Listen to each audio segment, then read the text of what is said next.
Hello and welcome to SlyCast, the Sylvester Stallone Fan Podcast. I'm Craig Cohen, and as always, I have with me Jeff Ferry. God didn't make Rambo. I made Rambo.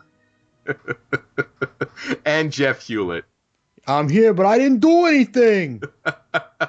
So, guys, it's so great to be back here on SlyCast with you. We get together once a month to talk about those Stallone movies that we know and love and some that we don't really know. But this month, I know that we are going to be talking about two movies that we're very familiar with and that lots of our listeners are going to be familiar with.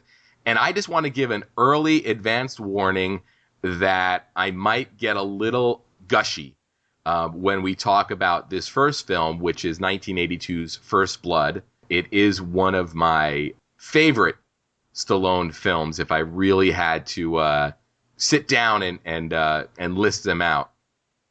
And we're also going to be talking about First Blood Part 2, or Rambo First Blood Part 2, which creates all kinds of crazy, naming orders throughout the series. It's probably one of the most messy series in terms of names. Now, before we get started, though, I wanted to talk real quickly about the Rocky musical that's on Broadway. I was able to see it recently, and I just figured I would share some of my thoughts with it. So you guys are both aware of this, right? I'm aware of it. I when it first got announced, I really couldn't believe that it was going to actually happen. Yeah. Or that there was any possibility that it could be any good. Yeah. But I've heard good things so far. Yeah, Hewlett.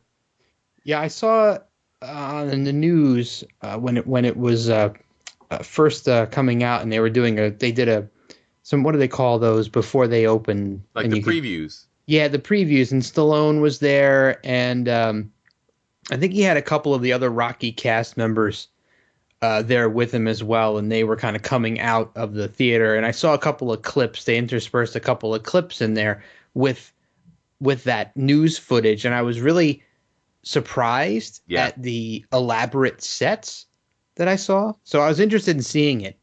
Yeah, it's definitely worth seeing if you can find your way over to the Winter Garden Theater in New York City.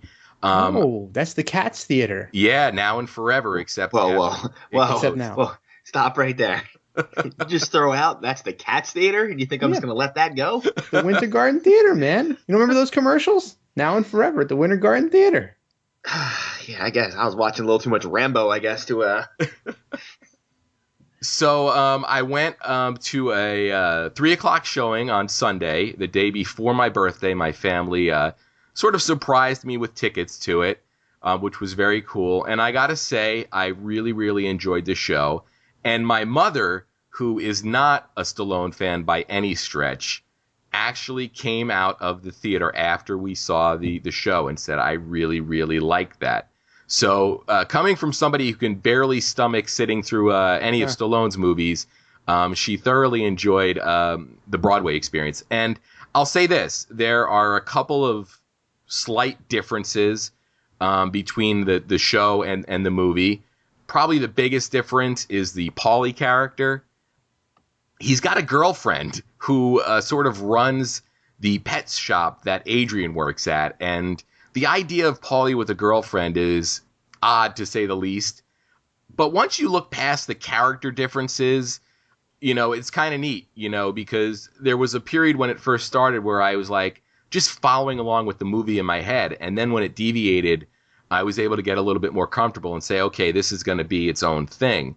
It still hit all the same beats and gave you the same emotions, but it sort of, opened up itself a little for Broadway to, I guess, appeal to a slightly bigger audience.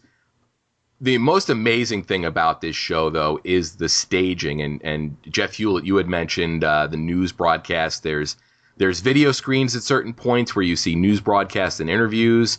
They actually they use some rear projection, and they really do a great job bringing those classic Stallone training montages to the stage. I won't spoil how they do it because I think it's just so unique and so great to see for the first time. And also, the end fight is really amazing. It's probably the most remarkable thing I've seen in a Broadway production. again, I won't spoil that, but I will say that during that fight, you feel like you are watching that boxing match in the Philadelphia Spectrum. So very cool. And also, Jeff Ferry, you'll be happy to know that Gazzo gets some lines in a song that he actually sings. That's fantastic. Yes. It's criminally underused. Yeah, the Gazzo character in the show is great. So I can't recommend it enough. It really is cool, and the only thing that I really wished coming out of it was that they would decide to make all the other movies into Broadway shows. Oh, but I don't think that'll be happening. So we'll have to deal with Rocky on Broadway. So that's sort of my takeaway on there. But now what we're going to do is we're going to move away from Rocky, and we're going to move to arguably Stallone's second most popular character, and that is John Rambo. And his first appearance in film was First Blood in 1982. Now, before we really roll up our sleeves and get dirty with this film, do you guys have any general thoughts on it that you'd like to talk about before we get started? Jeff Hulit. Yeah, I'll just preface with the same thing that you prefaced with is I usually separate out Stallone's career into a couple of different pieces because I don't feel like it's fair to rank other movies against certain franchises. So for me, I kind of separate out Rocky and I separate out Rambo because if I were to throw them in with the rest, First Blood and Rocky 1 would top everything else pretty much. So I might be a little bit gushy and fanboyish here myself as we talk through this movie. Yeah. Jeff Ferry. It's just one of those, looking back on it, I realized when I went back and revisited both these movies that I had definitely watched them in the reverse order when I was a kid. Okay. Which really confused me because you go from First Blood Part 2, which is a certain type of movie, yeah, to First Blood, which is arguably it's like a different genre of movie. Yeah. And it was just like, watching me in that order, being like, what happened? Like, this is not the movie I was expecting. Yeah. I mean, I think if you the average person in their mind, if you say, what's a Rambo movie like? They're going to tell you about First Blood Part 2. Oh, definitely.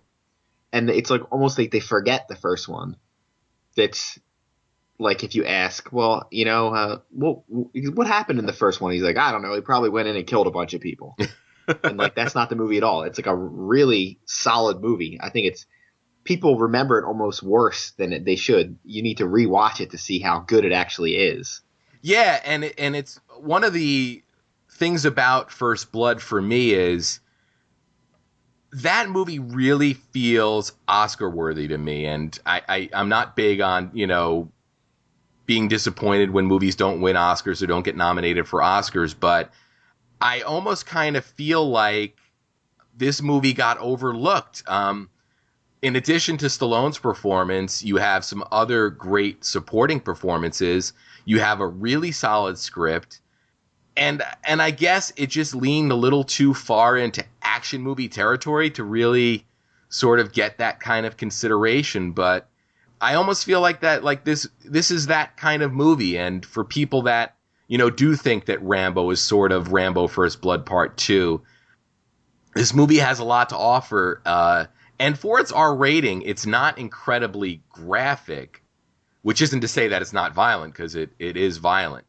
So I guess we'll get started with our discussion of it. And the movie's based on a novel by author David Morrell called First Blood that was written in 1972. And we'll talk a little bit about that novel after we talked about the movie in terms of some of the things that are different between the two. But we get the opening of the movie where sort of a scruffy, long-haired, slightly bearded Stallone arrives in a countryside looking for a friend of his who he served in Vietnam with, and is really, really saddened to learn that his friend died of cancer that his wife says he brought back from the war with him. And for me, this is really the moment where Rambo, every decision he makes in this movie is based on this moment. It's the last connection he has to the world almost. And for me, that really drove his actions through the rest of the movie. What are your guys' feelings on that opening scene and how it establishes the character of Rambo? Jeff Hulit.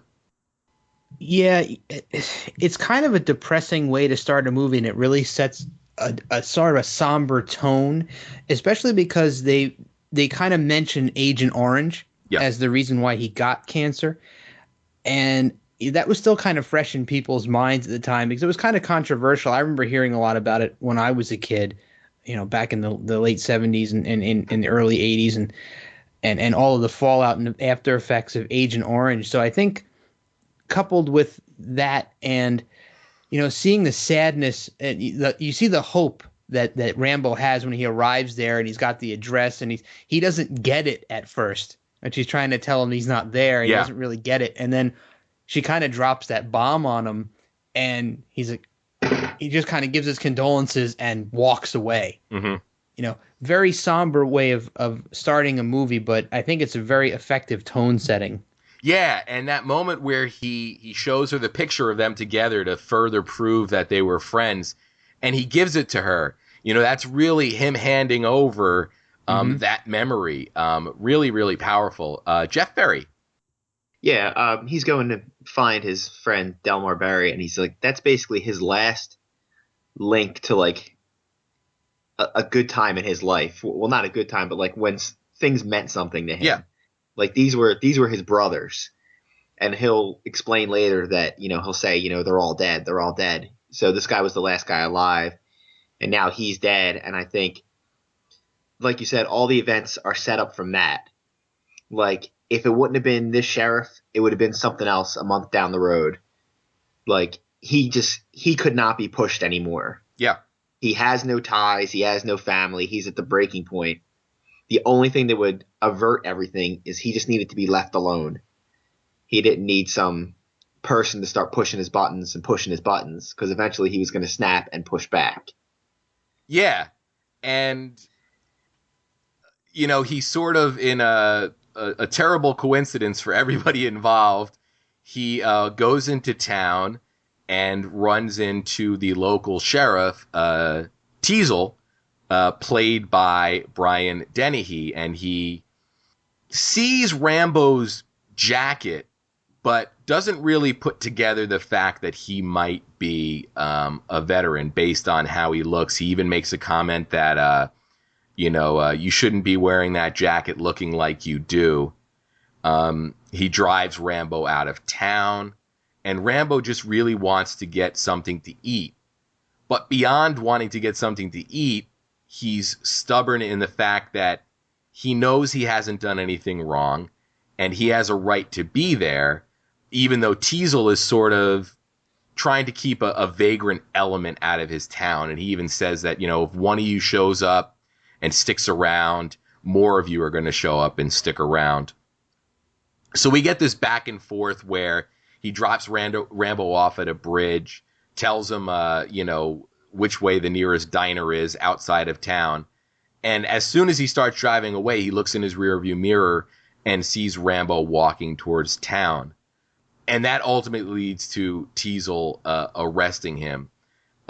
What are your feelings on this scene and the interaction between Teasel and Rambo? Jeff Ferry. Yeah, Teasel, right from the jump, as soon as he sees him, like you said, he points out his jacket. He's like, looking the way you're looking, you're asking for trouble around here. The guy, even when he's quote unquote helping him by driving him, yeah, he's just a prick from the jump. He is just like, he is all over him from the beginning, just pushing him and pushing him and pushing him. He'd have been better off just letting him do his thing. He probably would have walked out of town the next day. Yeah. But yeah, you took it as the flag on his jacket. You took it as he didn't know that he was a veteran, where I took it as he knows that he was, he had done some sort of time in Vietnam, and he was saying, we don't want your kind around here, people that went to the war. Now you come back. You're all screwed up. We don't want you here. Sure. We don't want somebody that went to the war and is all crazy now. We don't need you here begging for change. Yeah. And I think both interpretations are sort of, completely, valid. I lean that way just because in the book, that's kind of the direction that he comes from. But in the movie, it's very, very ambiguous. And that might be the way Dennehy plays it, or just it's a sort of an awkward line. But I guess one they felt they had to reference the way that Rambo was dressed. Jeff Hulit, thoughts on that scene? This is one of those scenes that I often find myself when I rewatch movies or TV shows many, many times. I often find myself thinking about what could have been done differently in this scene by one character or another to have a completely different outcome. Yeah. And there's some time in the car where Teasel is being, I guess, almost needlessly antagonistic, like not just kind of dismissive, but about when he's asking, well, where can I get something to eat? And Teasel says there's a diner 30 miles up the road. Yeah. Instead of saying there's a McDonald's 10 minutes down the street, he's like, yeah, he's needlessly pushing him further. And, instead of Rambo just coming out and saying, hey, listen, I was here looking for my old friend. I just found out he died. I'm in a bad spot. I just want to grab something to eat and get out of here. Maybe they could have diffused the situation a little bit different, but then we would have had a different movie. But I always think to myself when I watch that scene, if Teasel was just a little bit more flexible and didn't push Rambo so far. In fact, Rambo starts to push back. He says, why are you pushing me so much? Like, he didn't even understand why the sheriff had to act like that. And then we drop Rambo off, and there's a minute there where he's standing at the end of that bridge watching Teasel drive away before he actually starts to walk back towards town. Like, he looks up the road, he kind of looks back, and he's thinking to himself, like mulling the situation over in his head. And you wonder what was going through his mind to make him start walking back the other way. Yeah, I think it's kind of what Jeff Ferry alluded to, which was he was tired of being pushed because it's feasible to believe that he had gone through this in other towns and just moved along based on maybe how that sheriff had treated him or how that police force had treated him. But here it almost seemed like Teasel was maybe inviting him or, just pushed those buttons in Rambo and, coming off of the, learning about the death of his friend really sort of triggered that, that part of Rambo that really just almost like his default mode. His training had turned him into this machine, and he now had a new objective, which was to go to town and get some food. So he ends up at the police station, and as mean as Teasel's been to him, we get another cop who's having a really bad day or just really doesn't like vagrants. We get Officer Galt, who is tasked with, I guess, processing him and cleaning him up. And this is when things really, really start to go sour. Also in this police force, you have Michael Talbot, who was one of the he played Zwitek on Miami Vice, a favorite show of mine. And you also have a I guess, NYPD Blue, David Caruso. Yeah. So, do one of you guys want to sort of run through the events that lead up to Rambo escaping the police station? Feel free to buzz in, whoever wants to take the lead. I don't know, but this is I think this is what we all fear about getting arrested in a small town. Yeah, definitely. Is that something like this is going to happen? You get arrested for some trumped up charge. I think he gets him for vagrancy, which is just like, I want to arrest you for no reason. He gets him in there, and like I think Caruso brings him in, so he's just like, oh, whatever, and then he won't let him print him, so he refuses to get printed. Mm-hmm. So the cops are already starting to get heated with him. And then he gets downstairs to where Galt is, and I mean, if Teasel's like a 6 on like how much of a jerk he is, Galt is like an 11. Yeah. Not one word comes out of his mouth that is not trying to escalate the situation. He's goading Rambo every second. He's going for I'm going to knights. I'm going to hit you with my stick. I'm going for my stick. Even the other cops call him on it. He's so bad. Mm-hmm. Yeah. They're like, oh, what's your problem? Like, yeah, Caruso seems to be the most sympathetic of all the other cops. And my thing with Galt was it almost seems like he didn't think, or he obviously didn't know what Rambo was capable of. So to him, it was just another vagrant that he could mistreat. Now, I'm not sure if he knew, Rambo's military history or anything like that. He would have treated him any differently. But it almost seems like he was the type of person that would instantly become judgmental just based on the cover, the book's cover, as opposed to the, all the thoughts and ideas that are inside of it. Jeff Hulit, this whole police station escape and processing sequence, your thoughts on it? Well, there's one thing that we didn't mention yet, and I think this is it seems like maybe a minor thing during this sequence, but I think it's actually kind of major. I think one thing that they do to him that is probably one of the biggest insults you can do to someone who's been in the military is rip off their dog tags. Yeah. Like those are very personal items. Those are something that they wear all the time, and it's a symbol. It's a part of who they are, and they just kind of completely disrespectfully rip them right off of his neck in an attempt to get his name from him because he doesn't want to disclose who he is. Yeah. So and they don't even think anything about it, and then they start to kind of almost poke fun at him for being a soldier, right? Mm-hmm. So they're really being extremely insulting, and then of course, I don't think we didn't know anything about it so far until they went to do the shaving sequence, and you start to have those flashbacks. Yeah.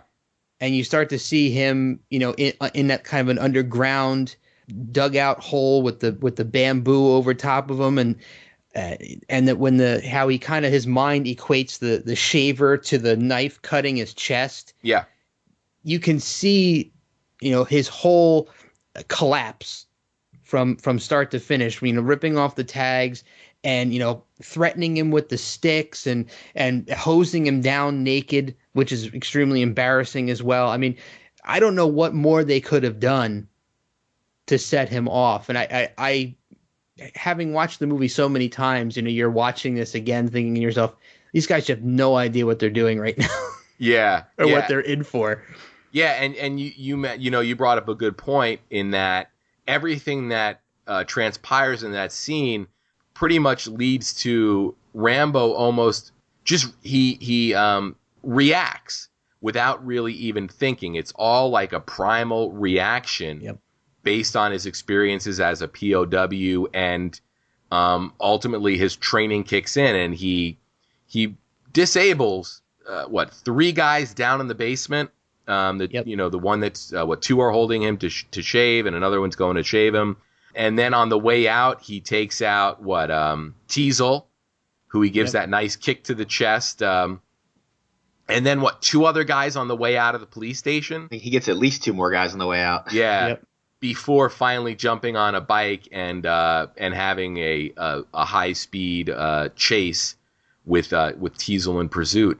Now it's interesting here because at this point, when all of your officers have been dispatched so quickly by somebody who was unarmed, you really have to sort of step back and say, wow, who are we dealing with here?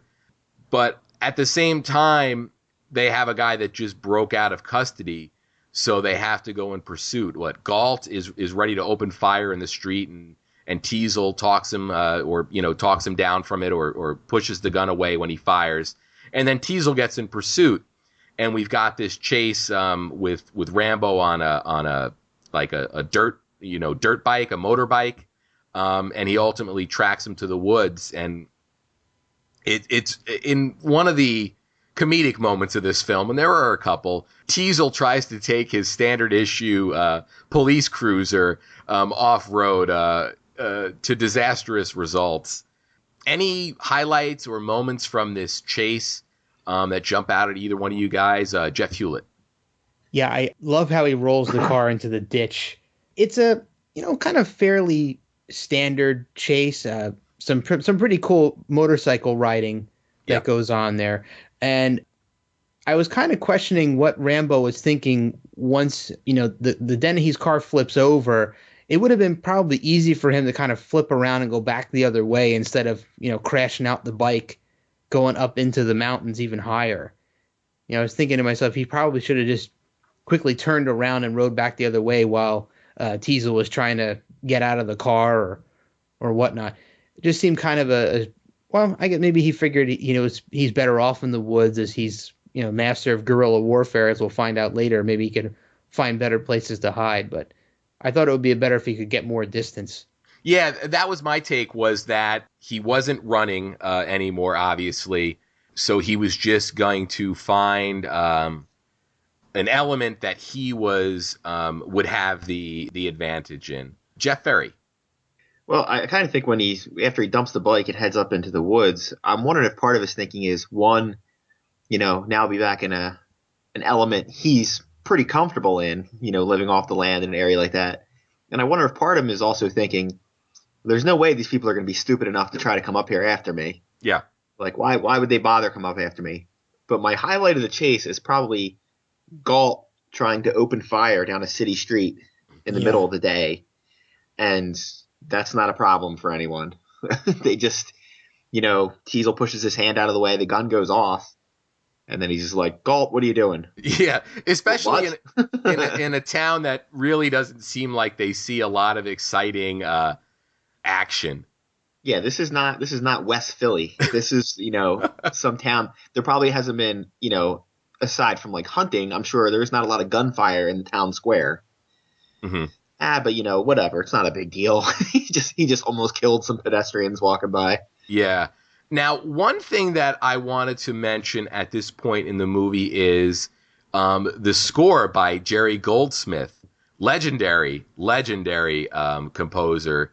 He did the music for, I guess, Planet of the Apes might be, one of his more popular scores. I believe he scored Ridley Scott's Alien. So just some really, really great stuff. And the First Blood score is a classic score to me, and it really kicks in during this this motorcycle chase. And for me, Goldsmith has this great ability, or had this great ability, unfortunately he's no longer with us, to really drive scenes with, like the rhythmic elements that he used. Since we're talking about it, or since I brought it up, do you guys have anything you want to mention or discuss related to Jerry Goldsmith's score? Jeff Hulit? I don't think I can add too much to what you already said. I mean, it's definitely a great score that highlights a lot of the action cues, especially when he's running through the woods, kind of away from the pursuing police force. I think it definitely hits the right notes at the right places to enhance. It almost disappears at times. It's so effective. Yeah, and that's one of Goldsmith's strength, in my opinion. Jeff Ferry. Pretty much going with what Hewlett said. I barely noticed the score because it's not loud, it's not bombastic, it's not Hans Zimmer. Yeah. It just is there. The only time I even noticed really any music was end credits, and we'll go over that later.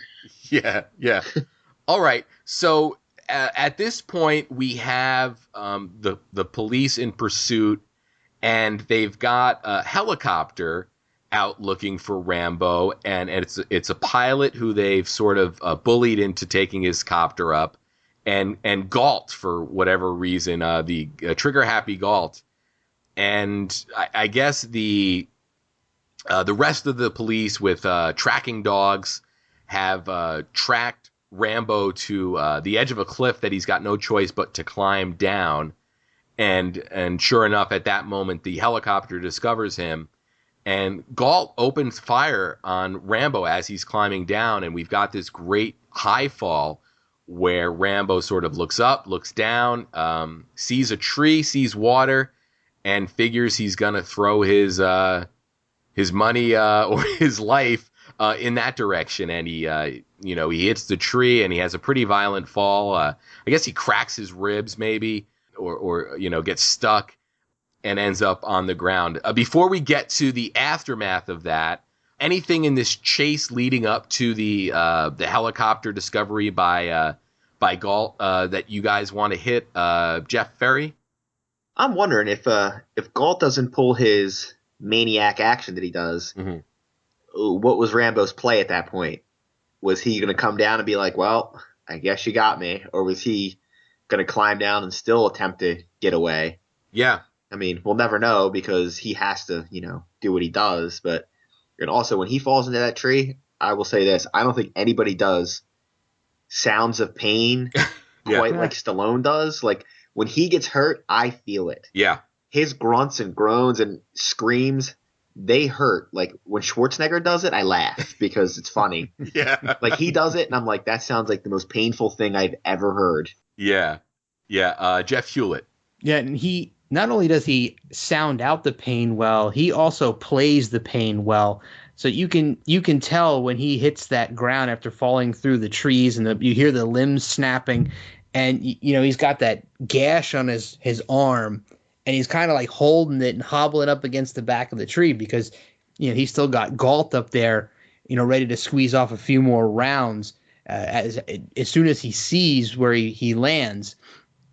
So I think this is one of the places in the movie where sometimes I think to myself, it's kind of tough to suspend the disbelief, but then again, it's Rambo, so you kind of have to. But it seems like that fall was a really, really long fall, and I guess you really had to get lucky not to break your neck or something along those lines, going through all of those tree limbs.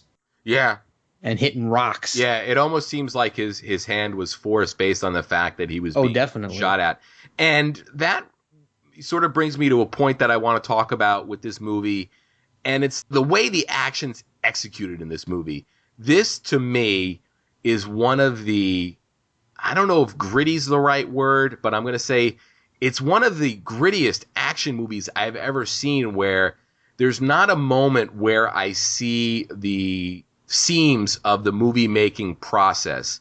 This whole movie looks incredibly real to me. It's probably a combination of Andrew Laszlo's cinematography, but at the same time, it's all practical stunt work, and it all looks darn good. Do you guys have any thoughts overall on the approach to action in this film, Jeff Ferry? Well, like you said, I think it helps a lot. You're using practical effects, on-location shooting in an interesting location. Yeah. So that ages much better over time. It's 30 years later, and it still looks better than stuff that's been filmed in between. It's not on some crappy backlot. Mm-hmm. There's not, not so great CGI involved, which if all this stuff was done today, it would be. It'd be like, well, it'd be cheaper if we just filmed this wherever. And, we don't really need to be in the woods all that time. We can somehow get this inside for a little while. And they just screwed it up.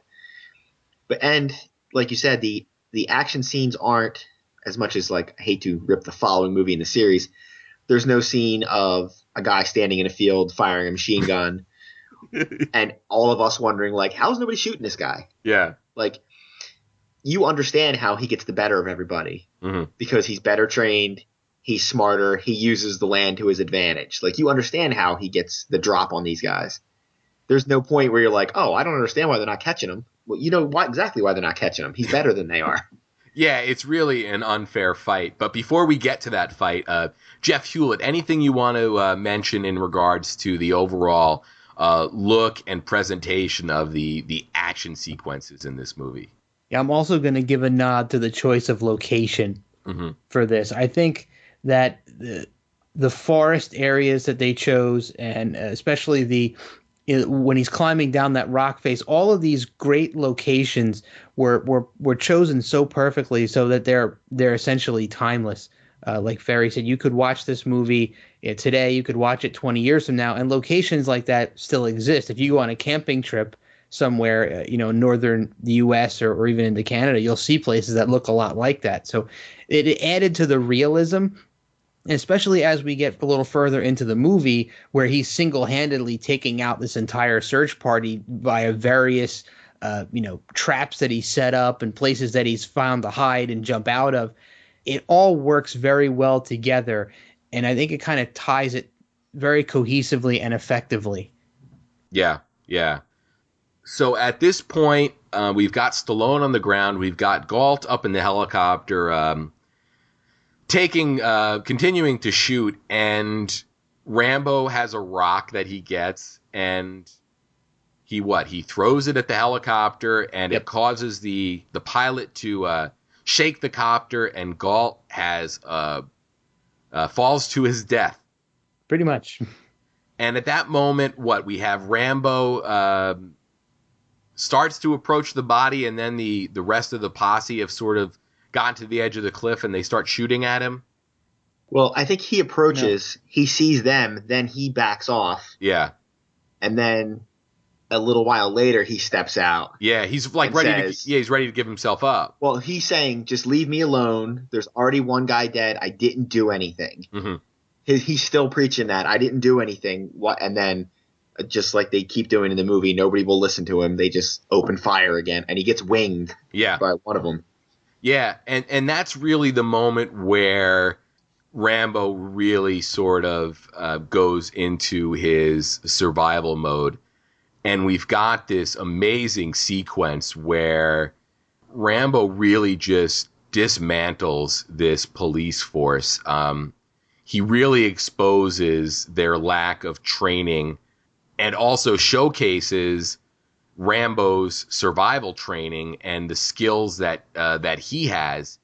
And we've got, he sets traps, he creates decoys, he kills the tracking dogs. He builds I can't even explain it. The thing that hits Talbot in the midsection, it's like that swinging branch. What would you even call that? It's kind of like a spike trap. Yeah. Like a spike trap. He basically disables everybody and works his way to Teasel, sneaks up on Teasel, puts a knife to his throat, and says, "You're only alive because I allowed you to live. Let it go, let it go." And then he leaves. And Dennehy, as Teasel, has this great breakdown. I think it's one of Teasel's better moments in this movie in terms of character and performance from Dennehy. I mean, you really see the complete and utter defeat and fear on Teasel's face and over his entire body. You can see that his entire psyche has been impacted by this dismantling of him and his crew. Do you guys want to talk a little bit more about that sequence and how it unfolds and the end result on Teasel? Jeff Hulit. Yeah, absolutely. So a couple of different things come to light during this sequence. So the audience simultaneously gets to know Rambo really well. You get to know what his skills are and what he's capable of. And you also get to more of a glimpse into how, I guess, inept some of these police officers are and how almost Captain Ahab-ish Teasel is. And he's kind of just disregarding his officers' well-being in order to track Rambo down. In fact, when the first officer gets hurt, instead of turning around and taking him back out for medical attention, they kind of tie a little. They don't have a first aid kit or anything. They just kind of tell him, you tie a tourniquet around it, and you need to release it every 15 minutes or so, and then we'll be back to take you back out. So he completely disregards his officer's safety. Yeah. And then Rambo just one by one dismantles the whole team. But of course, he leaves. He doesn't kill anybody, but he leaves Teasel for last to prove a point. Mm-hmm. And I think he kind of tries to do to Teasel what they did to him in the police station. Essentially try to break him down and emasculate him and pretty much subjugate him. Yeah. So, you can't blame Teasel for completely breaking down. I mean, he's alone. All of his other officers, his other protection has been taken out. He's pretty much naked in a way, right? Mm-hmm. He's out in the middle of the woods. It's freezing cold. Night's falling. And he's out there mano a mano with this trained guerrilla warfare guy, and he's just finding out now what Rambo's capable of. And then here he is, pinned up against a tree with a knife to his throat, thinking, this is the last moment of my life. This guy's going to freaking kill me right now. Yeah. Jeff Ferry. Yeah, I think after Galt dies, like, any rational thought that he had left is gone. And then he sends it's not that the cops aren't trained, but they're not trained for this. Yeah. And he just has them running off into the woods. And the scenes of him trying to understand what's going on as he runs, trying to run to this guy and help them. But then this other guy's yelling, they're all yelling, help, help. And he's running from this guy to this guy to this guy. And just to watch him, Rambo, piece by piece, just take his guys apart. And I believe he says to him right then, I could have killed all of your guys. Mm-hmm. Yeah. Like, this is when you need to let this go. Mm-hmm. Like, I literally could have killed you. Oh, and a little FYI, by the way, like, I work at a clinic. You do not release a tourniquet every 15 minutes for the listening audience. You put a tourniquet on, you leave it on. Yeah. That's the rule. Well, did you pick up on that command that he gave that officer? I thought that was kind of weird myself. I believe it might have, back then, that might have been, like, what they thought. But no, you put a tourniquet on and you leave it on. You leave it on, yeah. That's the whole point.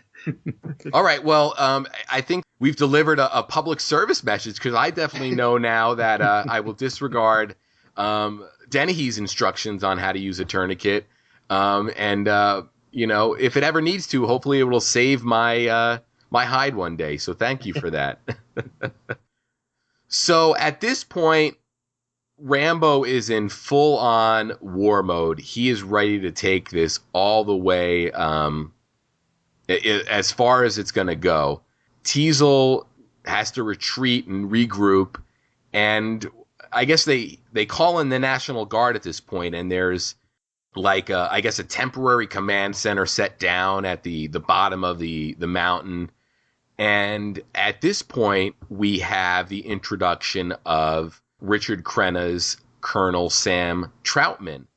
And Troutman had gotten word of this somehow, and I guess hopped on a plane to come sort of offer his assistance. And we have a really interesting scene between Troutman and Teasel, where Troutman pretty much lays out that this is really a no-win situation for Teasel.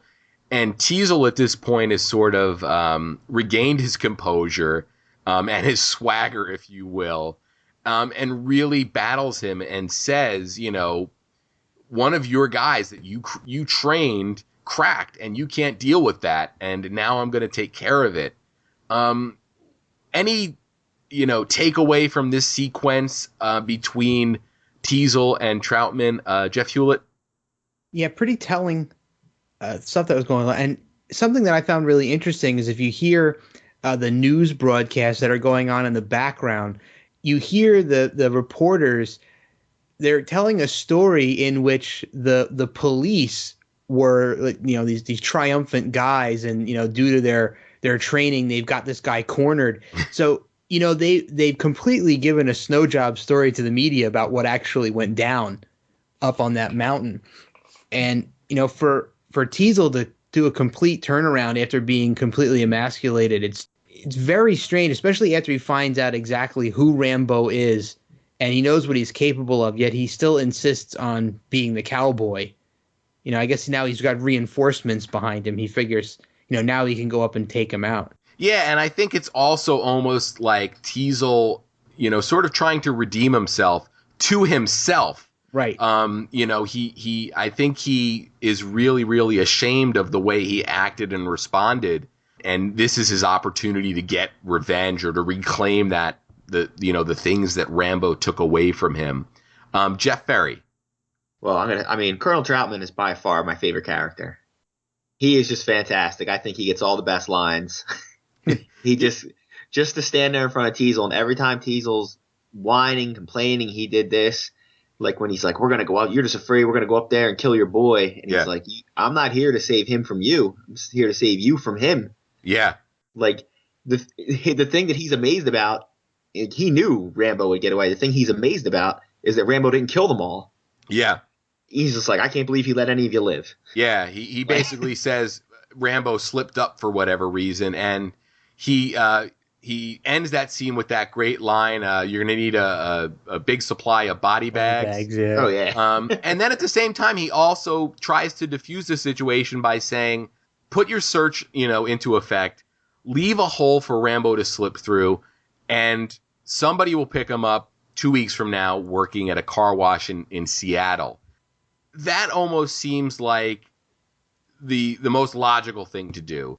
From Troutman's perspective, knowing what Rambo can do. And, you almost wonder if Teasel wasn't so stubborn, if he would have allowed that. Do either one of you have a take on the, the suggestion to let Rambo slip through a hole and Teasel's reaction? Jeff Hulit? I thought it was an actually really good idea. Mm-hmm. Seeing as what had already gone down, I thought Troutman was offering Teasel a really solid out. Because that way Teasel could have saved face. He could have been like, listen, we got the perimeter set up. We're doing everything we can do to catch this guy. And only he had to know that there was a small window for escape. And, Rambo could have just gotten, slipped through, and somebody would have seen him later on. I thought it sounded like a really good logical solution to the problem, because and Teasel had to know that more people were going to get hurt or killed in the attempt. Even if he was able to catch or kill Rambo, people were going to die in the process. Oh, yeah, totally. Jeff Ferry. I think the problem at this point is Teasel has tied himself to Galt's death. Like, when Galt fell out of the helicopter, if he would have survived, like if you say he fell in the water and he's hurt, I think he may have been willing to take that plan. But like, he took Galt's death personally. At this point, it wouldn't have mattered what people said. He was going in. He's all in at this point. He can't pull it back. I'm also wondering who he called to get the National Guard to show up. Yeah, really. Because last time I checked, the governor needs to has to call them out to you. Mm-hmm. Usually the phone call from the local sheriff. I do like that the National Guard is a bunch of bumbling idiots, though. That does make me laugh. Yeah. Well, is the state police involved at some point? Yes, they also show up. He doesn't want to call them at first. Yeah. Like, he completely scoffs at that. But then they show up right around the same times that, his Keystone Cop National Guardsmen show up. Yeah. To not help the situation at all. Yeah, the way it plays out in the book is Teasel and his team race into the woods so they can retain jurisdiction before the state police get there. Apparently, if Teasel and his men have already established that they are on the scene, the state police can't take the case, if you will, away from them. So yeah, that's kind of interesting how the National Guard is deployed so quick, and I think it's established in the movie that they were at least prepared for a weekend drill. Seems like it. Did he just call them up? Like, listen, like, I go to weekend drills. Like, Nobody gives us a ring and's like, hey, can you come down here? We got this maniac loose in the woods. Yeah.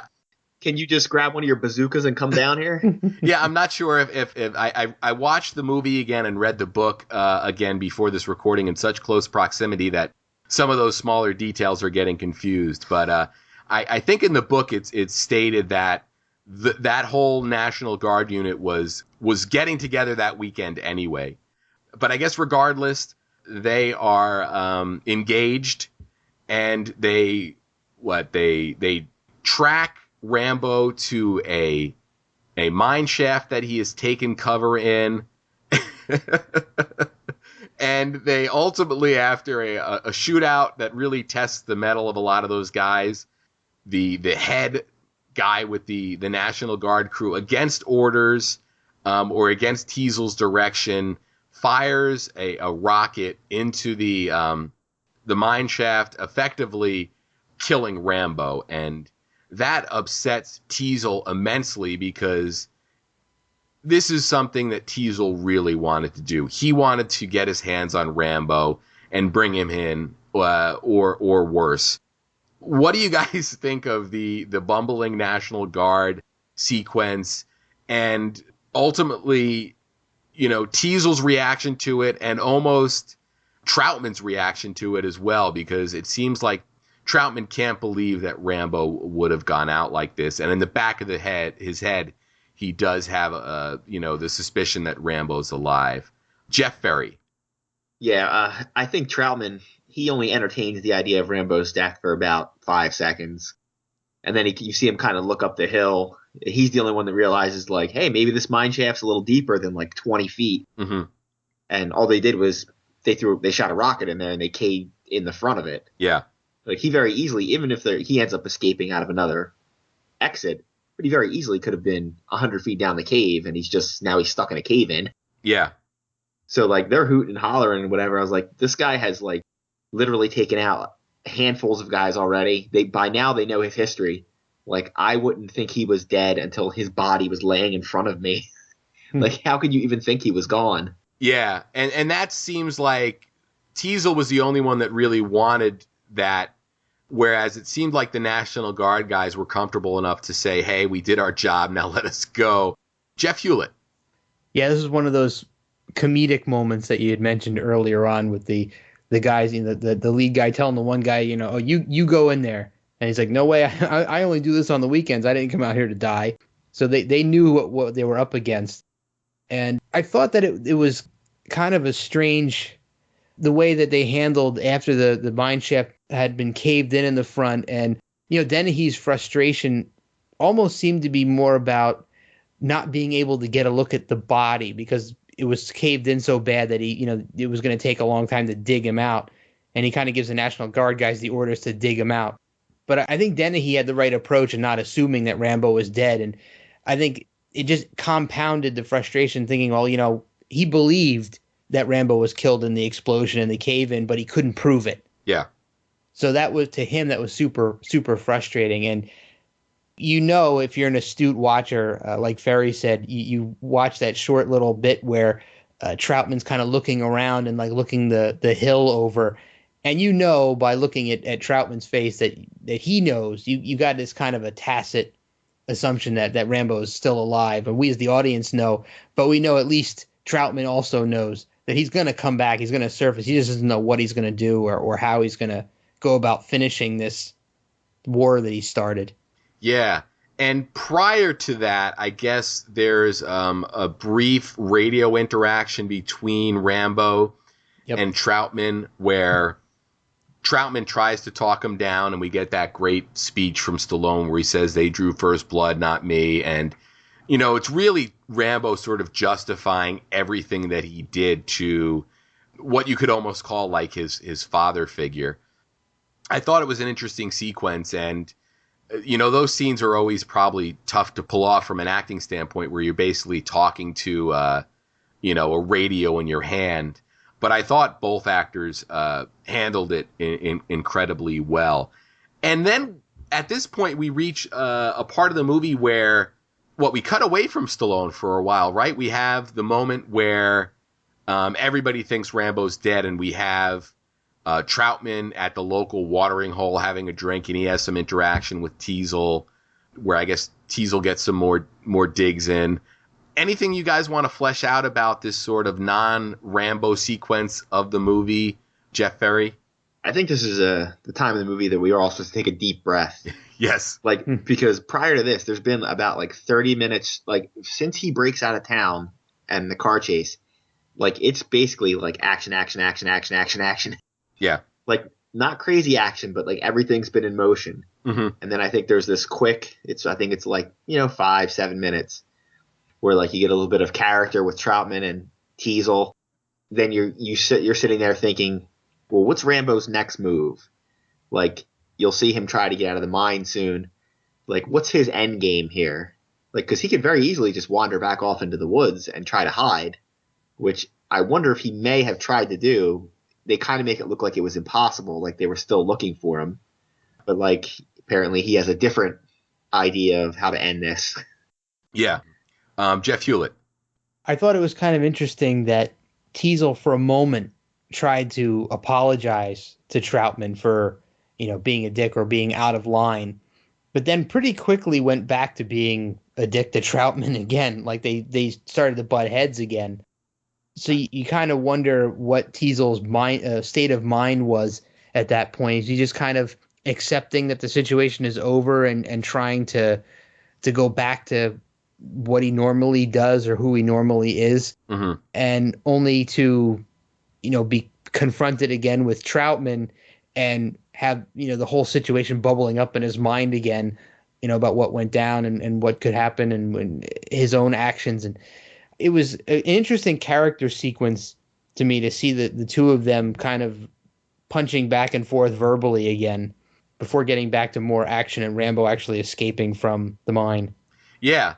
So that does lead us to the sort of Rambo navigating his way through, to find his way out of the mine. And we get this great sequence where he falls into a pit of rats. The rats do some great acting there. I'm not sure how much of it was acting and how much of it was genuinely reacting to Stallone throwing them off of him. Mm-hmm.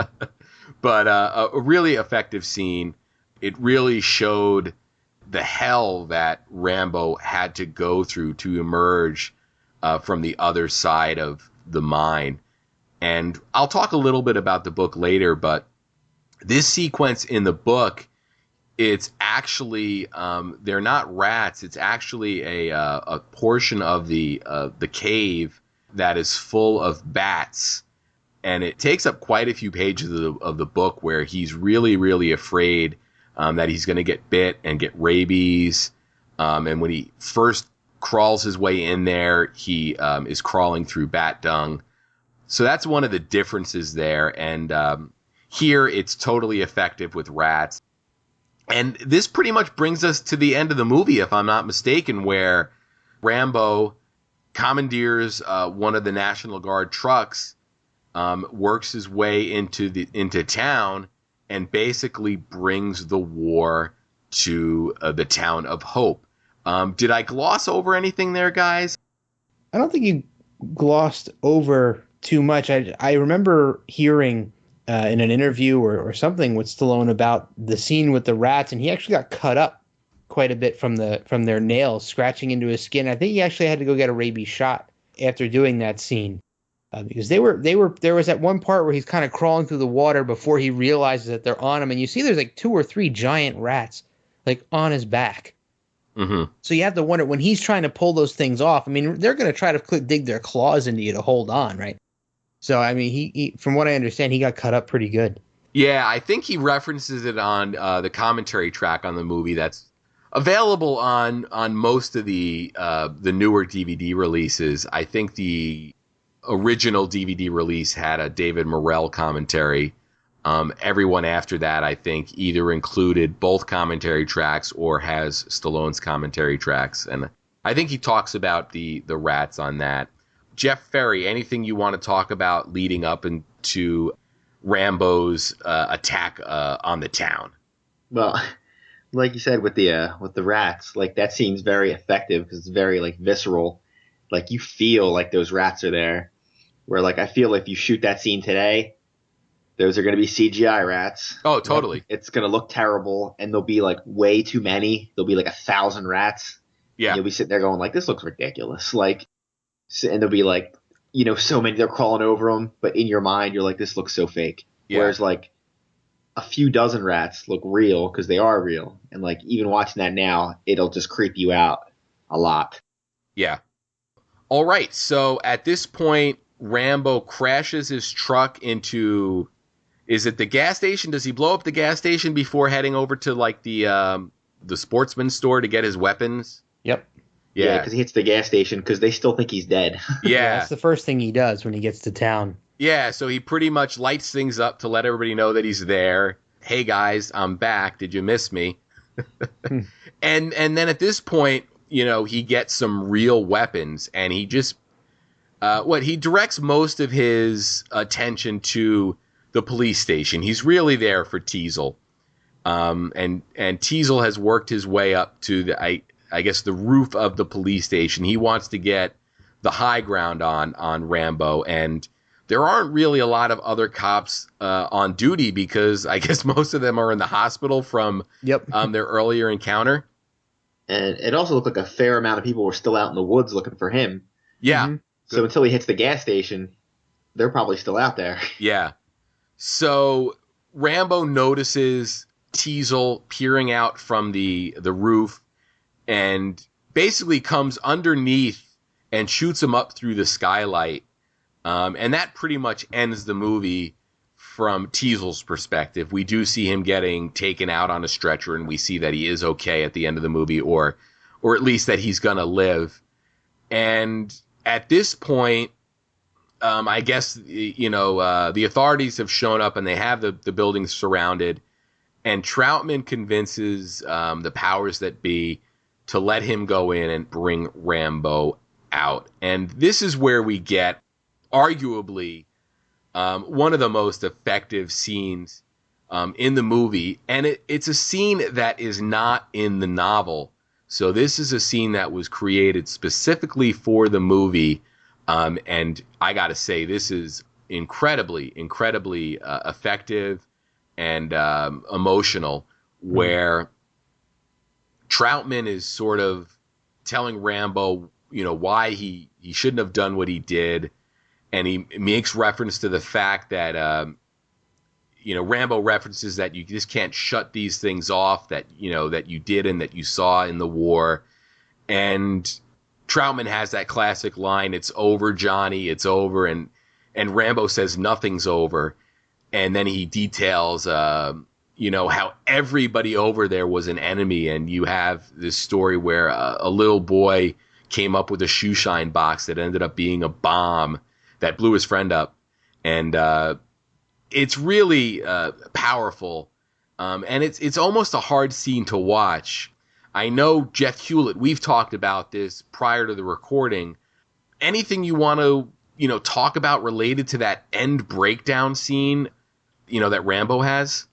Man, I'll tell you, that scene, I've watched this movie, I can't even tell you, countless times, and that scene always gets me, especially the story about, he's talking about how he can't find his friend's legs, and he's just completely broken down. And the stories combined with the effective way that he plays that scene out, I can't imagine how difficult it must have been to do that scene for Stallone. I think it's a really great demonstration of how talented of an actor he really is.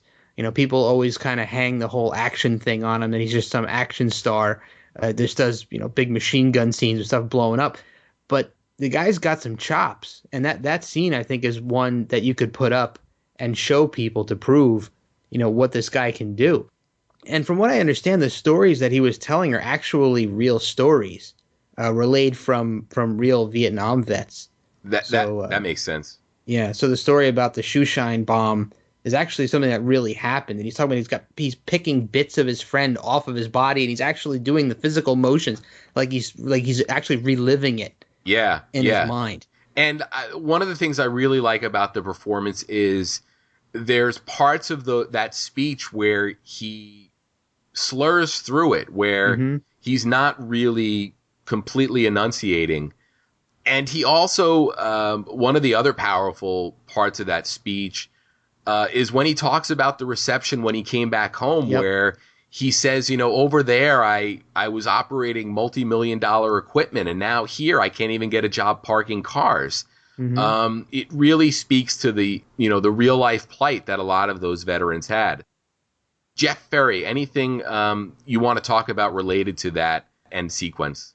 Oh, absolutely. The end sequence is what elevates this from like just a very good movie up like that extra notch, because basically your villain of the piece is out of commission.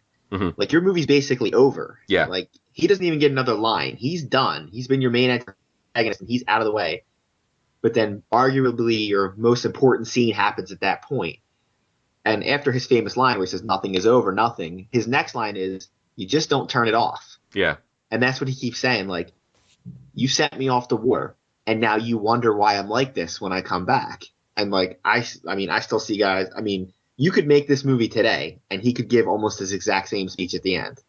Oh, totally. Especially nowadays, people are more understanding of like a PTSD and people coming back with problems. The only thing that would be changed from his exact speech is you don't get as much of the people throwing stuff at you and calling you baby killer and stuff.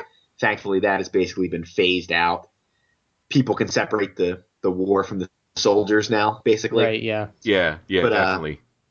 but people are more cognizant of the PTSD and understanding that if you send somebody off to do something like this, they can't just come back and they don't just turn that off. That's still there.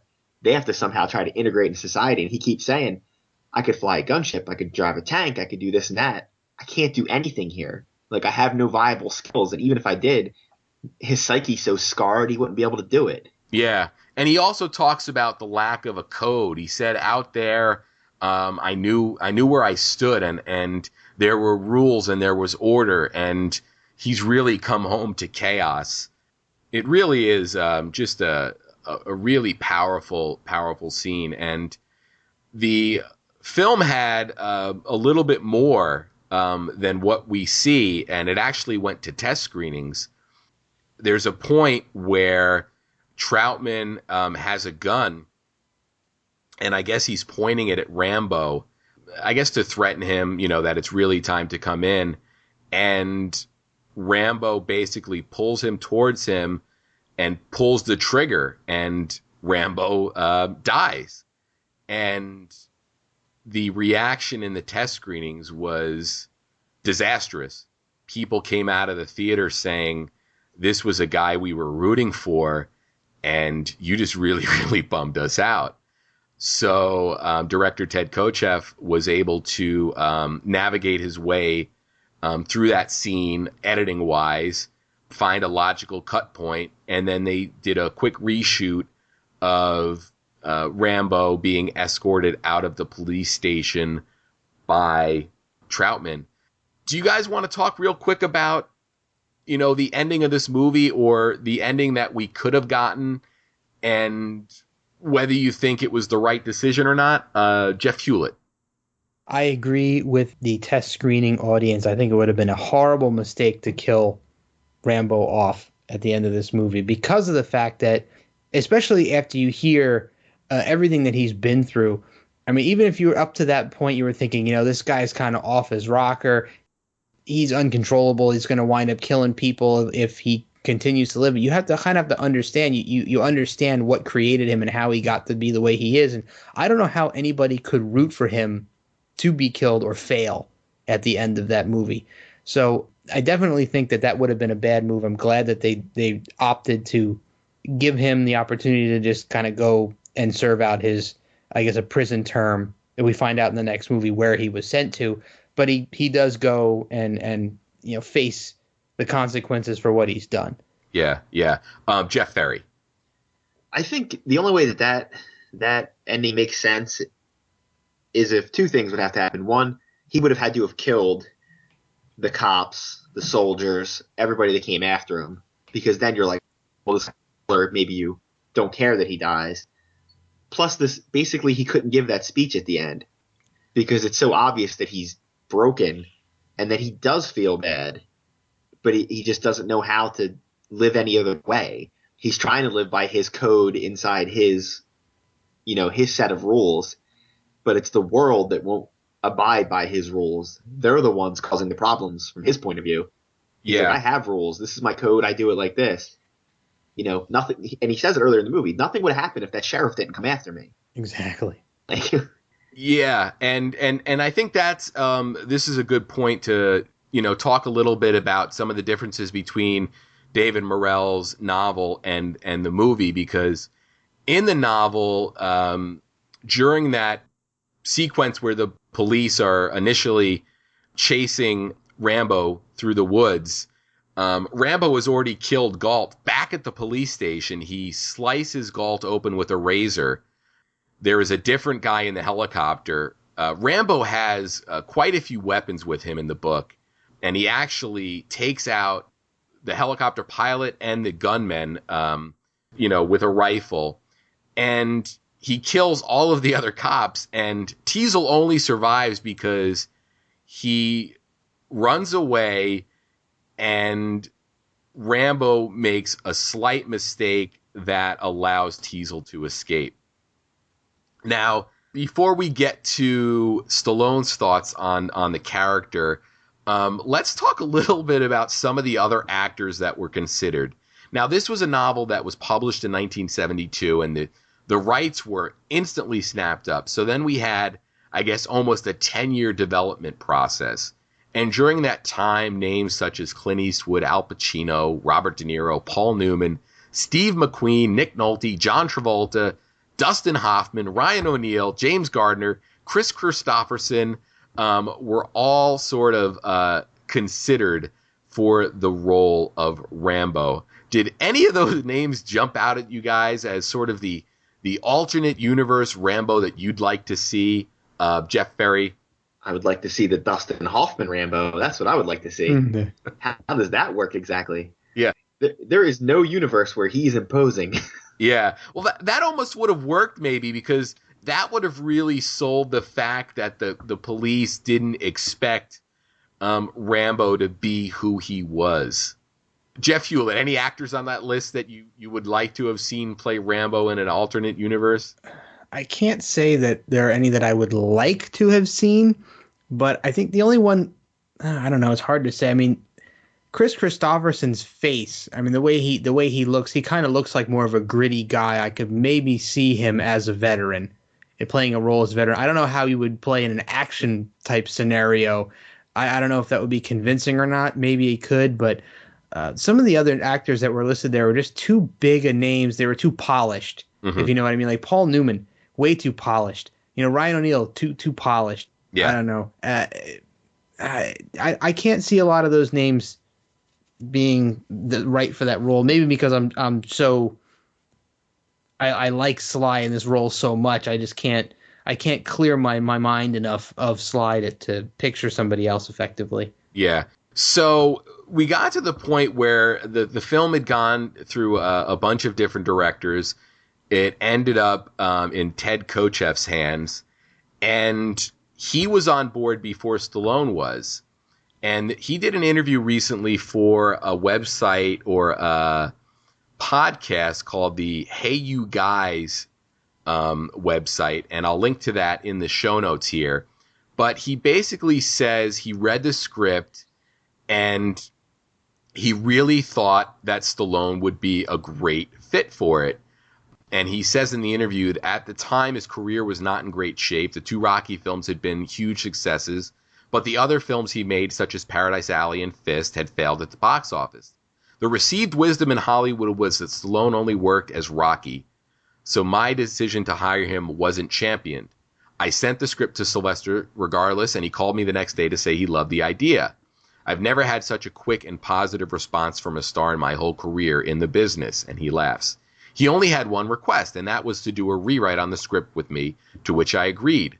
One of the biggest strengths Sylvester has is a great populist sense of what works. He knows what audiences like and dislike in a film. He said to me, Ted, this guy is a Congressional Medal of Honor winner, and he's being chased by a bunch of kids who are weekend warriors. He shoots them down by the dozen. The audiences are going to hate him. He wouldn't go out and massacre everyone after what he's been through in Vietnam with his comrades and all the killing. I agreed, so we took that out. That was the major change, but the other idea he had was to keep John Rambo silent throughout the film. Directors love extreme ideas like that. I thought it was interesting, but when we began working on it, I argued there'd be moments where dialogue would be necessary, to which he agreed. The idea ended up having a very secondary effect on the script, however, and made Rambo a laconic figure. And then he goes on to say that they always considered Rambo to be on a suicide mission, and he talks about the alternate ending to that film. So some interesting notes there regarding, Stallone really dictating how the film turned out and sort of making Rambo that sympathetic character. So I thought that was really neat. And at the same time, I want to talk real quick about author David Morrell. He has written a lot about Rambo. In addition to his novel First Blood, he's actually written the novelizations for the two sequels, Rambo First Blood Part 2 and Rambo 3. He actually wrote the novelizations for, which is kind of neat. But if you go to his website, which is davidmorrell.net, there are various articles and interviews devoted to Rambo. And there's one portion of an interview that I wanted to bring up where the interviewer asks David if he liked the film or not. And Morrell says, I think the movie is excellent. Movies and books are different. Changes are inevitable. The film switches the locale from Kentucky to the Pacific Northwest. It removes the importance of Teasel's war experience in Korea and the medals he received there. It makes Rambo a victim rather than somebody who's pissed off about what happened to him in Vietnam. Finally, it changes the ending, but all for that, I love the movie. Ted Kocheff's direction, Jerry Goldsmith's music, Andrew Laszlo's photography, Sylvester Stallone's acting, Richard Crenna, on and on. It's a terrific movie that seems more realistic with each year because its action scenes don't use computer effects. The realism of the stunts is amazing. He then goes on to talk about Stallone's acting, and he says, it's all in the eyes and the body language. Richard Crenna had a long career. He appeared with just about every film actor. He told me that in all his years, he worked with only 2 actors who truly knew how to play to a camera, reacting rather than acting, using their eyes, skillfully handling props.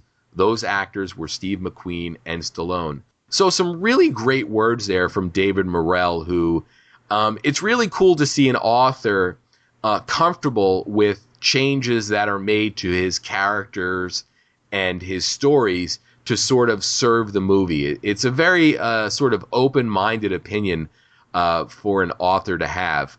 Do any of you guys have any thoughts around any of the quotes that I brought up from either Ted Kocheff or David Morrell? Jeff Hulit. Well, I think it just supports some of the things we've already said in our own observations, is that I think that the general populace seems to sell Stallone short as far as his acting chops are concerned, but where it really matters, the people who he's acted with and people who really follow his career and really appreciate him know that he's capable of a heck of a lot more than what he's given credit for. You know, looking back at the end scene again that we just talked about is proof. And his talent goes beyond that because of he helped to actually rewrite this movie. And I think, I'm not sure if everybody would agree, but I think the 3 of us would agree that if it was made the way it was originally intended to be made, where he went and pretty much blew everybody away, I don't think it would have been nearly as effective and probably wouldn't be as well remembered. Yeah, definitely. Jeff Ferry. Yeah, I mean, if he just shoots everybody and blows them all away, it's just, whatever. It's a Chuck Norris movie, He's easily forgotten. It's like, name a couple Chuck Norris movies. What, you can't think of any? Exactly. Delta Force. Yeah, and what are the other ones that are exactly like Delta Force? The other 5? Delta Force 2. The things that I liked that he said was, I'm about to run out and grab a couple of his books because it's glad to hear any author say, hey, books and movies are different. I still liked it. Instead of whining, which is what you always hear, they changed my story. It was better in my story. That's not the way the character was. You can do different things in books. Things that work in books don't work in movies sometimes. The other thing I like that got pointed out earlier was about about his dialogue. I mean, I bet if you counted up his dialogue in there, what would you say, 75% of his dialogue is with Trautman? Yeah. With his person that he feels comfortable with. He has long conversations with him. Everybody else gets a what? He doesn't say nothing, or he's yelling at them to leave him alone. The only person he actually has a conversation with is Trautman. Yeah, and it's funny because in the book, they do not speak. Teasel actually calls Trautman in, and the only interaction they have is towards the end of the movie, or the end of the book, where Rambo is driving into town. He's basically driving through town, looking to get out. He's not really hunting Teasel. And Trautman comes on the radio and tries to plead with him to come in. And Trautman is really, in the book, he's not even the guy that trained Rambo. He was sort of the guy that led the training program. And Rambo refuses to talk to him on the radio, and he sort of has dialogue with him in his head. So I thought it was really, really neat how fleshed out that relationship was in the movie. So I haven't read First Blood Part 2 yet. I do own the paperback. But all 3 of those books are available in new paperback editions and also in the ebook format for I think around $6 each. And I actually picked up the First Blood Kindle version because I didn't want to dig through my my pretty beat up paperback copy that I had gotten about 15 years ago. In addition to that, there's also a 29-page essay that he wrote called Rambo and Me, the story behind the story, where he talks about his inspiration for Rambo and some other stuff. That is one that I have not gotten a chance to read, but I'm looking forward to that. And in addition, I also, mentioned that he's on a commentary track, depending on what DVD or Blu-ray you have. And there's also some good documentaries devoted to the book and the movie. So definitely head on over to davidmorrell.net, because he is definitely an author that's done a lot of work that doesn't include Rambo, but has also embraced that character and all that it's done for him. So I guess at this point I'm going to reach out for some final thoughts on 1982's First Blood. Jeff Hulit. Not too much to add to what we've already talked about. Just that another high-ranking movie in my Stallone list, probably goes neck and neck with Rocky 1 as my favorite Stallone movie of those two franchises. And I don't know anybody who hasn't seen this movie, so I'm not going to tell people they need to watch it because they've probably already seen it. Yeah, Jeff Ferry. Well, the same thing. I think anybody that's seen this movie, I've never known anybody that's seen it and come away from it and not been impressed. Some people are impressed just because it's a good movie, and some people are impressed because they're like, oh, that's not what I thought a Rambo movie would be like. Like, everyone has that image in their head, and we all know what it is. No shirt, bandana, machine gun. I mean, that's just, if I said Rambo, that's what comes to your mind. Yeah. You're not thinking of, a beat-up drifter walking through a town getting harassed by a sheriff. That's just not what comes to your mind. I think, even though it's pretty well known, I would say it's probably a little underappreciated compared to some other work. Yeah, I would have to agree on that. And that brings us to the end of our discussion on First Blood, and we're going to move on to 1985's Rambo First Blood Part 2. It's a long road when you're on your own, and it hurts when they tear your dreams apart. And every new town just seems to bring you down, trying to find peace of mind can break your heart. It's a real war right outside your front door, I tell ya. So I think the first thing that people really notice, or the first thing that I noticed in Rambo First Blood Part 2, aside from the odd naming structure, which I won't get into again, I already talked about that, is the fact that, Jeff Ferry, you sort of alluded to, this is sort of the Rambo that people think about. And ultimately, I think that's what's really great about this series. We've talked on earlier episodes about how there really is a Stallone film for every sort of movie fan. To break down into the action genre, I could almost argue that there's a Rambo movie for any kind of action movie fan. Is that something you'd agree with, Jeff Ferry? Oh, absolutely. I mean, for the higher class of person who maybe doesn't enjoy, a shoot 'em up, I mean, First Blood's your movie. That's I hate to say an intellectual movie, but I mean, good script, good story, good everything. But sometimes if you're just in the mood to sit down and watch 50 people get blown away, then you got the other Rambo movies, or at least you have 2 and 3. I mean, I would say the last one that's a whole separate issue. Yeah. But I mean, this is like when people are spoofing a Rambo movie, this is where they're going. Yeah. Hey, he has to go in and rescue some POWs. Yeah, and we'll talk about one of the most famous spoofs. Jeff Hulit, thoughts overall in terms of the tonal shift, if you will, between Rambo First Blood Part 2 and First Blood? I kind of liken it to the difference between Rocky 1 and 2 and 3. Mm-hmm. So 1 and 2 are a certain kind of movie, and the characters are cast a certain way. And then in 3, Rocky 3, he transforms into almost a different Rocky, per se. And the same kind of thing happens in between Rambo First Blood and First Blood Part 2.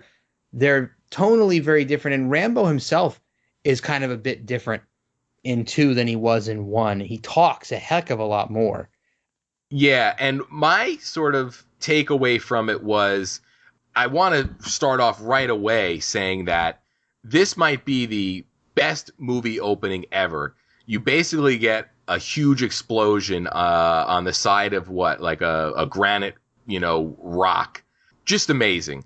And then we see that Rambo's doing some pretty hard labor in a prison camp, which I justify, or at least justifies for me, his new ripped physique. Yeah, really. But I think that also can help explain away his character shift.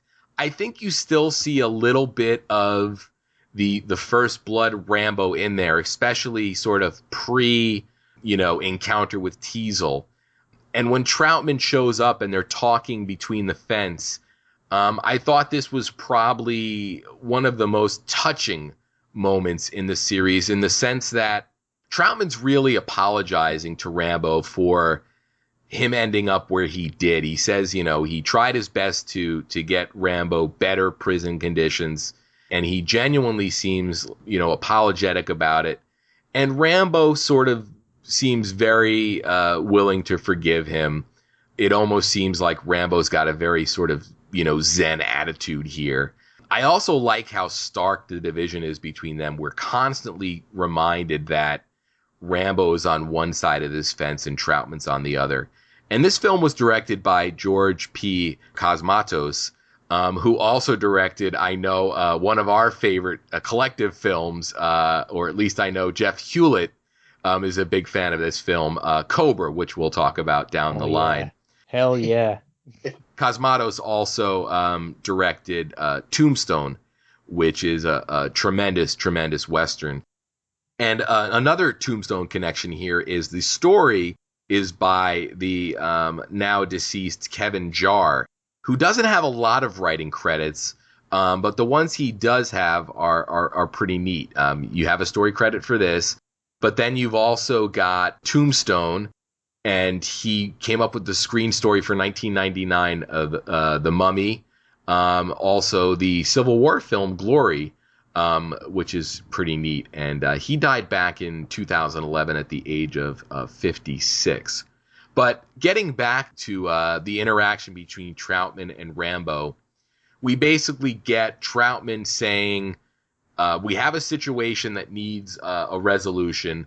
We inputted the problem into a computer, our 1985 computer, and it combed through all the data and spit out 3 names, and one of them's yours. And this is your opportunity, or an opportunity that I'm able to give you to get out of this hard labor 5 years early, to go back to Vietnam to do some recon work, to look for POWs. And that's basically the scene right before the opening titles. I think it's one of the coolest stingers out of all the Stallone movies that I've seen. Jeff Hulit, what's your sort of takeaway on this opening sequence?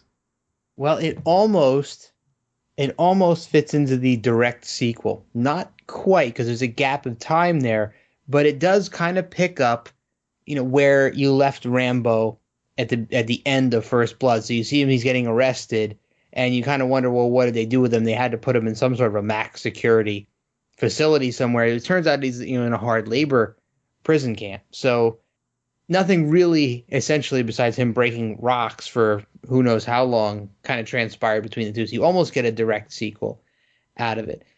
And you get the feeling that he's kind of not really okay with being there, but he's adjusted to it. Mm-hmm. And it's kind of given him that sense of order. Like, he knows where he fits, and he knows where he stands behind those fences doing that job. So he's almost kind of, he's not really jumping at the chance to take Troutman up on this offer. Yeah. Jeff Ferry. Well, to piggyback on that, I would say the reason why he feels okay there is because this is a comparison everyone's going to love. Prison is very much like the military. People become institutionalized to it because everything is planned out for you. We're going to have breakfast at 7. You're going to do this. You're going to do this. You're going to do this. Someone plans out everything for you. All you have to do is do it. And there's an order to it. And even a prison like that would have some sort of code. It may be a crazy code, but it'll be a set of rules that he can functionally work in, which is why I think he was okay with it. There was no, there's no sheriff that's going to come out of nowhere and bother him. In a prison like that, I'm sure it's like, you just leave us alone, we'll leave you alone. Just go break some rocks. Yeah. So Rambo takes the mission, and before we cut to the opening titles, he asks Troutman if we're going to get to win this time. And Troutman sort of says, that's up to you. So then we pretty much get right into things. I mean, this is a movie that has little to no setup. We meet, I guess, our American bad guys in this movie. We have, Murdoch, played by Charles Napier, Erickson, played by Martin Kove, who appeared in a previous Stallone film, Death Race 2000, as Nero. And I guess we have one other sort of unnamed, the dude that wears the sunglasses, the aviators, yeah. So we sort of get introduced to them, and Murdoch instantly sort of gains Rambo's distrust. He tells a story about a unit he served with in Vietnam, and as Rambo and Troutman are walking out to the helicopter that Rambo's going to deploy on, he points out that Murdoch stated a fact that is not true. He says the unit that Murdoch claimed to be in saw action somewhere else, and he says to Troutman, and rightfully so, I only trust you. So the mission that Rambo is ultimately on is he's to go to this suspected location where POWs are being held, and he is tasked with taking pictures and reporting back so that in the future, I guess another team could go in to extract them, or at least the government would have knowledge of where those guys are. And Rambo instantly sort of shows his dislike of this idea. He says, I'm just supposed to leave them there. And it kind of gives us an idea of where this movie's going to end up. I think this movie does a really good job of sort of telegraphing where everything's going to go.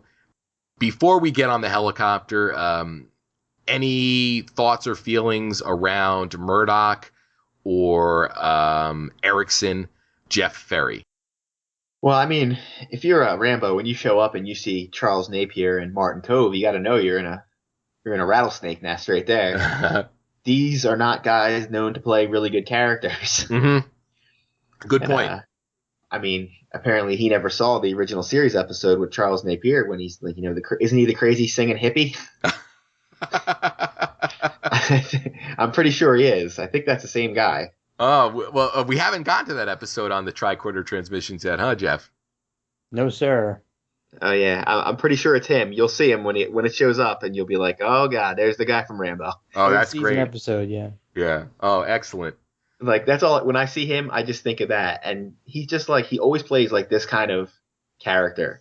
Yeah. Like, you're not quite sure what side he's on. You're kind of sure he's on his own side.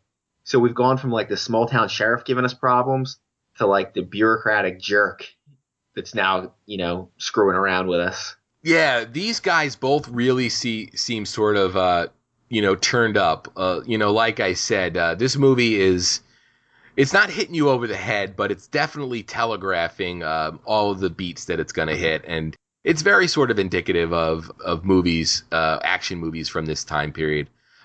Jeff Hulit, any thoughts around these two characters and the setup for the movie?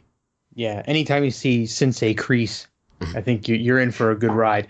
But I like, you said it telegraphs pretty well, and I think the key to the good telegraph at this point is that they don't give away too much. They give you just enough to know that there's something fishy going on, but you don't know exactly what it is. And so you know that and you don't know anything about Erickson up front. They seem kind of like okay on the level. You only see a kind of a weirdness from Murdoch, really.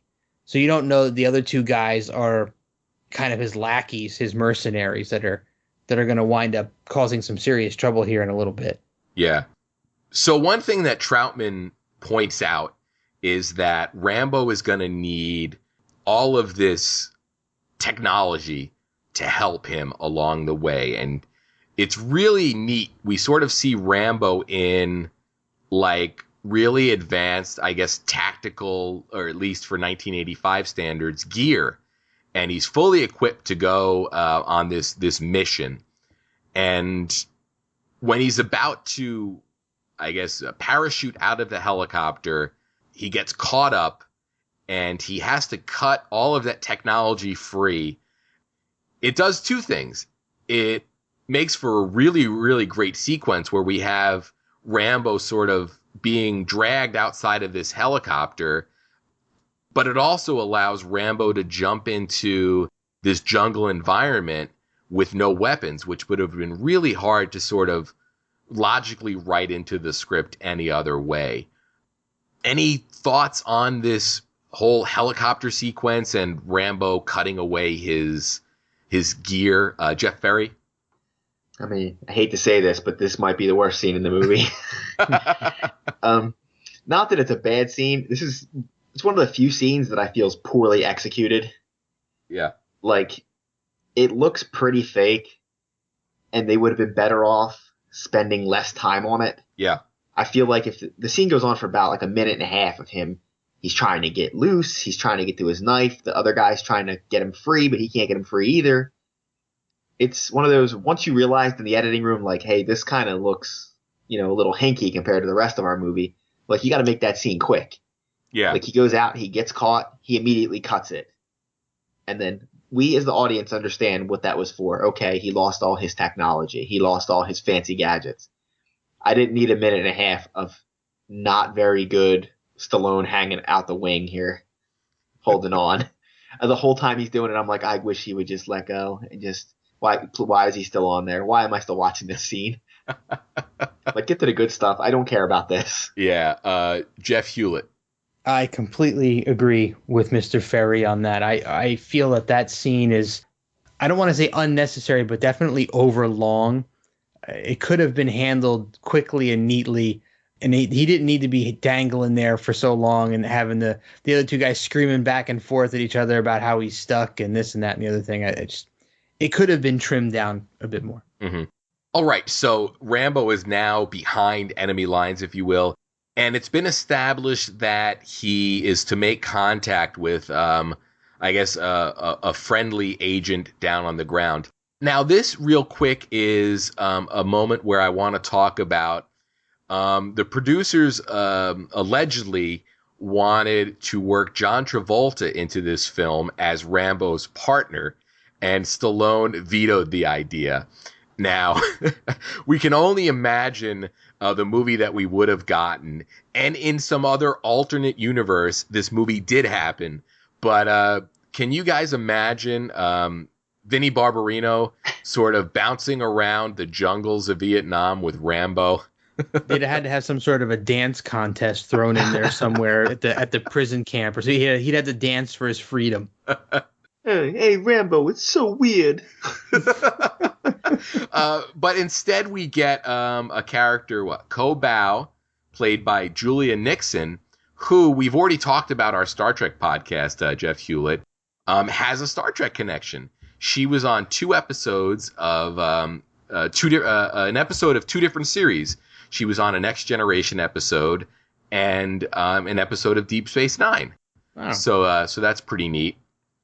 And she shows up fairly quickly. Rambo meets up with her, and she says, I guess you weren't expecting a woman. And she's got like the stereotypical movie broken English, Asian delivery, which almost becomes comical as you watch this movie. Any thoughts on the, sort of female presence in this movie? Because I think the only time we see a woman in First Blood is in the bar scene where Teasel and Troutman have a little interaction with the waitress. But here we actually have a woman character who knows how to handle a weapon and is also able to interact with Rambo. Thoughts and feelings around the Julia Nixon character, Jeff Hulit. This is one of those things about this movie that, while I really do like this movie a lot, this is one of the elements that I thought was kind of that 80s cheese that they kind of threw in there.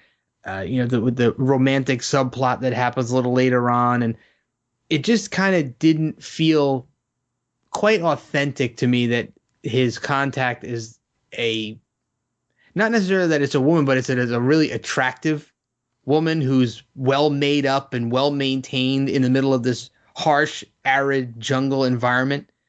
It just seemed too perfectly placed. Yeah, and that's going to come in handy later when she needs to infiltrate the camp as a prostitute. Jeff Ferry. Yeah, I mean, I think they did it was a good idea, is best I could say. Like, I like the idea that it's a woman. I like the idea that she's not like a little snowflake that's just like, oh, I can't handle myself. Like, she can. Like, she's good with a gun. I understand why women took up arms during the Vietnam War. I'm sure they were still around and could fight or whatever. But the same thing, like, it's one of those, like, you're awfully pretty and not very dirty for wandering around the jungle. And, of course, the broken English is just like, you just have to write that off to like, well, it was the 80s. Yeah. It was a different time. It was okay for someone to, hey, they're Asian? Well, we can just give them, sometime they not know what word to say. Oh, that's good enough. Yeah. Let's write that in the script. Yeah. Like, that would go through, like, first draft at the table read. Someone would read like that, and the director would be like, whoa. Like, no. Like, let's not do that. Yeah. Yeah. And while we did mention the direction, I want to say that overall, from a visual standpoint, Rambo First Blood Part 2 is my favorite looking movie. It does have a few moments where it shows its budget or its limitations. But overall, I think I just really like the way movies sort of looked in the mid-'80s. I don't know if it was the film stock or the cameras they were using or the approach to cinematography. But I think the way this movie was shot, it's got a lot of really interesting camera angles at points and just has that really, look that instantly places it in the mid-'80s. And that's not to take away from any of the other movies, but just really aesthetically, this is the movie that I really respond to, visually.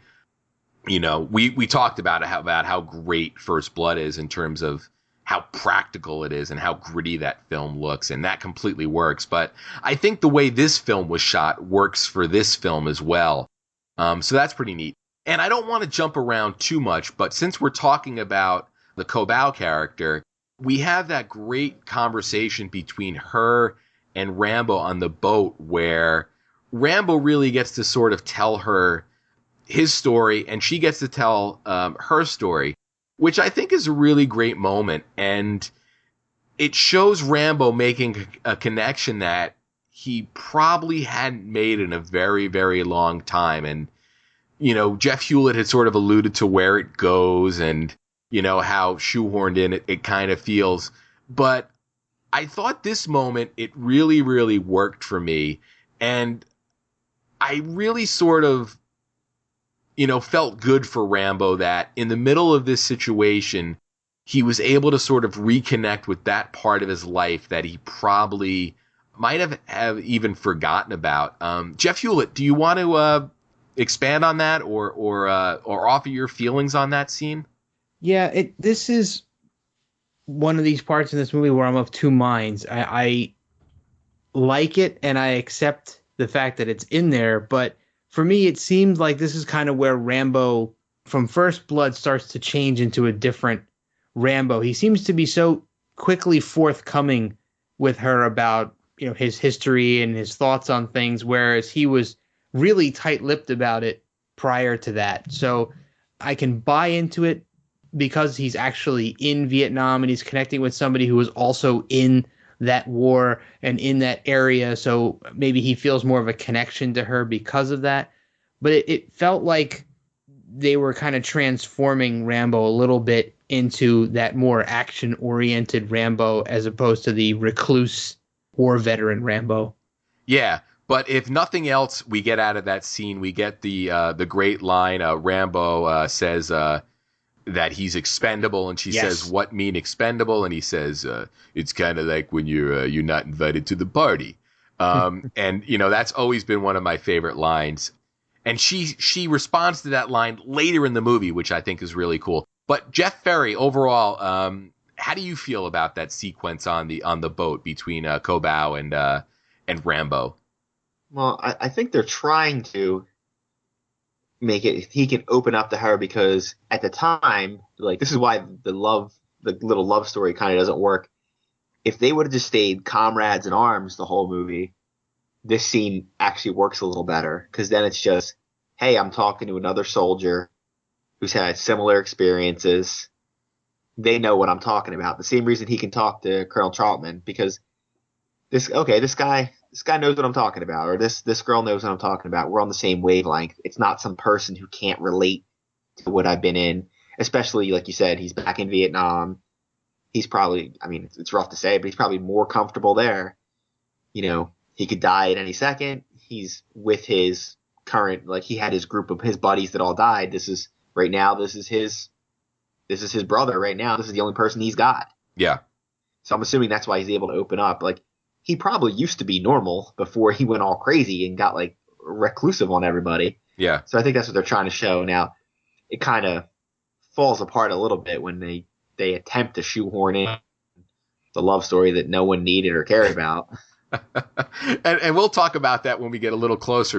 So what happens here is Rambo works his way into this camp, and he finds a group of POWs, and he takes one with him, and he basically reports back to base that he's ready to meet at the rendezvous point, and he's got a POW with him. And this news instantly bothers Murdoch, who, indicates that he was just there to take pictures. And Troutman insists that they go to the rendezvous. Or no, I'm sorry. I completely messed that up. So Troutman insists that they go to the rendezvous point.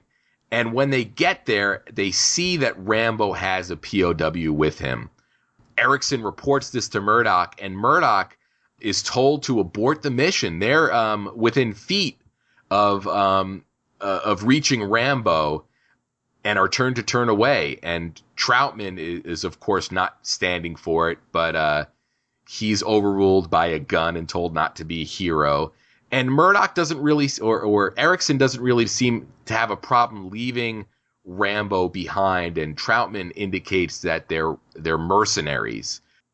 So Rambo gets double crossed and left behind, and that's when we really sort of get to the meat of this movie. Anything you guys want to address regarding the sort of double cross here, and the fact that Rambo was almost sent into a mission that he wasn't supposed to succeed at? Jeff Ferry. Yeah, I mean, from the jump that Murdoch's up to something, but it only becomes really clear at this point that, like, the whole point was to go in, take pictures of an empty camp, and come back. Like, he never expected anyone to be there. He's certainly not going to let anybody come back. The only thing that strikes me as slightly odd is, one, aviator blonde mustache guy I really hate, because he's such a weasel. Yeah. And, like, I'm pretty sure at no point does he get his comeuppance. Like, I don't think you ever see him. You see him once or twice, like, skulking around, but, like, you never see him. Nothing happens to him at the end. Yeah, actually, you see him at the end of the movie. He is helping carry a stretcher with one of the POWs on it. So that almost seems like his redemptive moment. But Rambo never gets his hands on him, unfortunately. Yeah, but I felt, if anything, it should have been the opposite way. Like, he should have been the one that dealt with later. And Erickson, who he seemed more about, like, well, I can go either way on this. Like, he goes back because he's told to, but I think he would have just as easily landed and picked up the POW if that's what they told him to do. You also lose a lot of respect for Troutman. Like, if that guy had put a gun to Rambo's head, he wouldn't have had time to say, "Don't be a hero." He'd have been like, "Don't," and he'd have been out of the helicopter. Yeah. Yeah, and it's funny because Rambo sort of gets the read back of that radio exchange later in the movie, but it seems like he lets Troutman off the hook fairly easy when he finally gets back at the end. Jeff Hulit, any feelings on this being left behind sequence? Yeah, another really good telegraph that reveals some of Murdoch's plot, but not all of it. So you still don't know exactly why he's doing what he's doing. You only know that he didn't expect Rambo to find anybody, and for some reason he doesn't want a POW coming back. And we'll find out shortly the whole plan and exactly what was supposed to go down. But I agree with Ferry. One of the things that I thought of immediately in this scene is, why didn't Troutman just grab that gun and throw him right out of the helicopter? Especially because, Troutman is the guy that trained Rambo. So you would think he would know how to handle himself in a situation like that.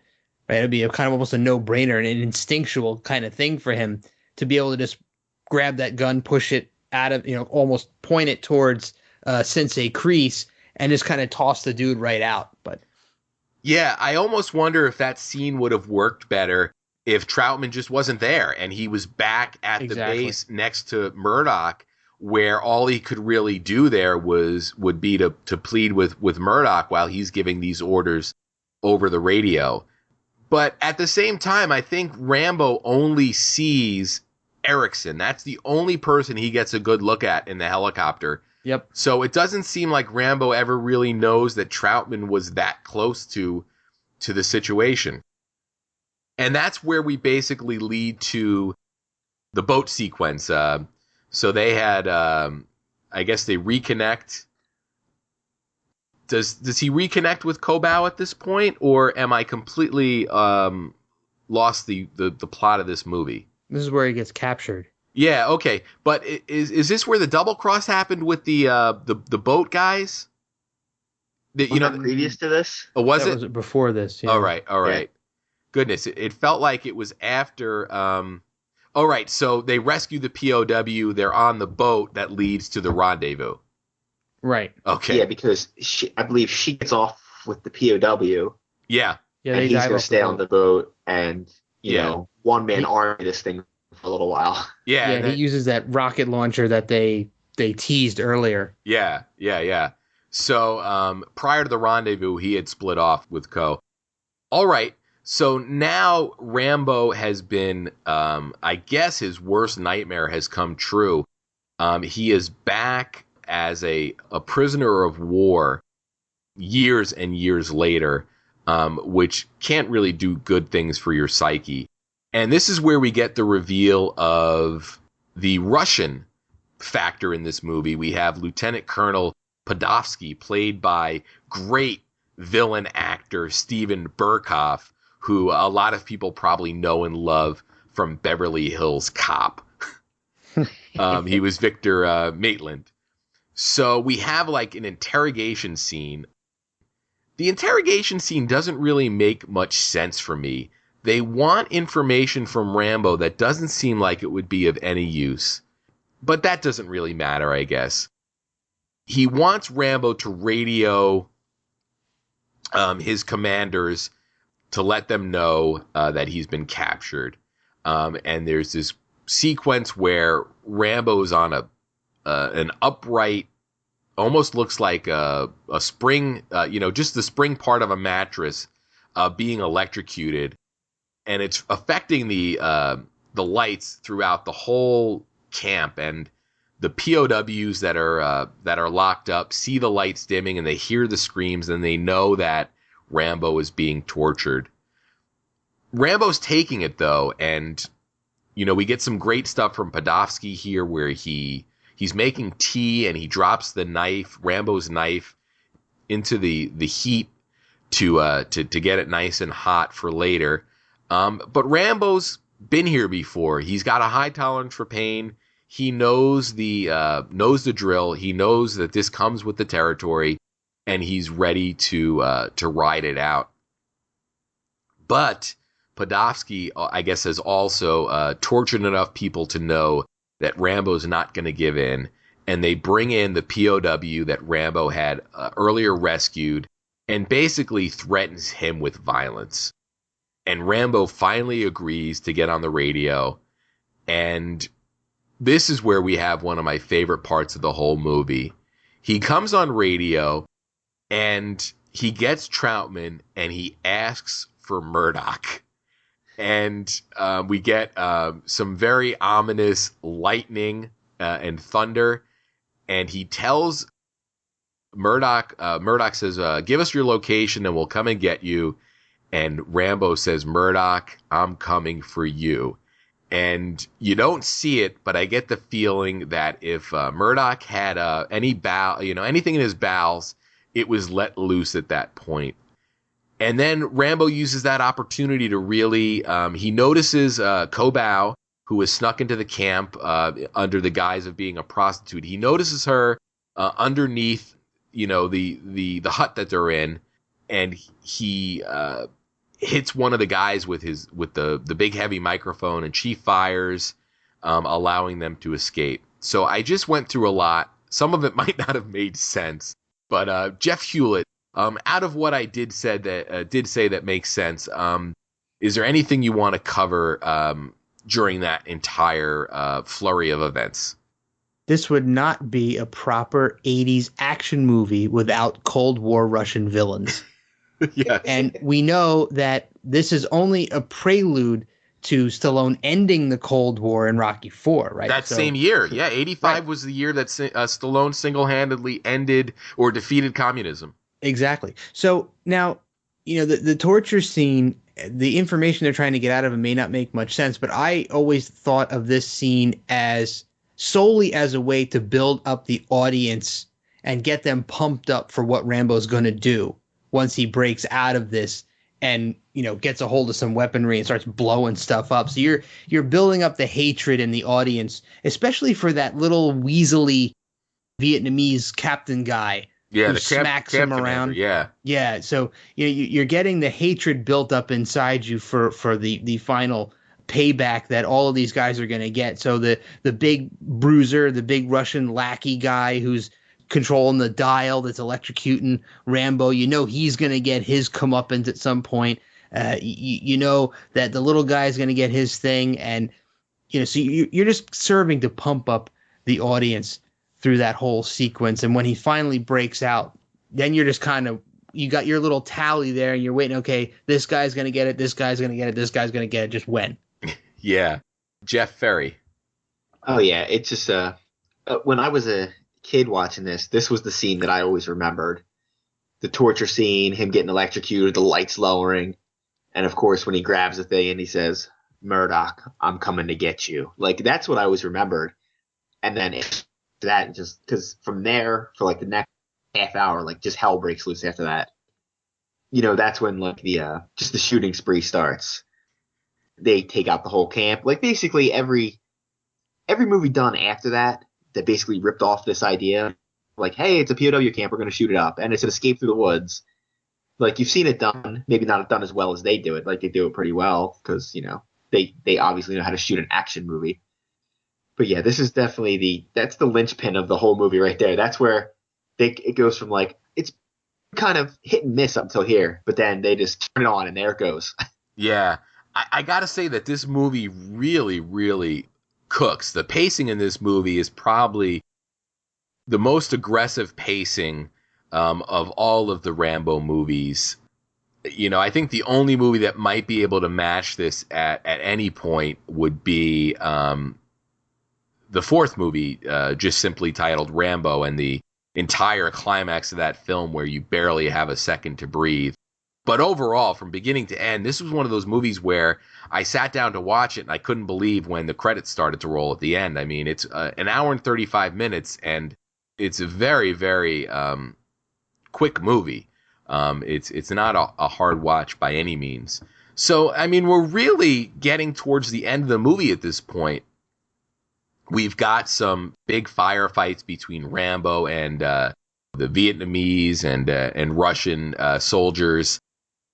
And then we've got what has to be the biggest mistake that Rambo ever makes.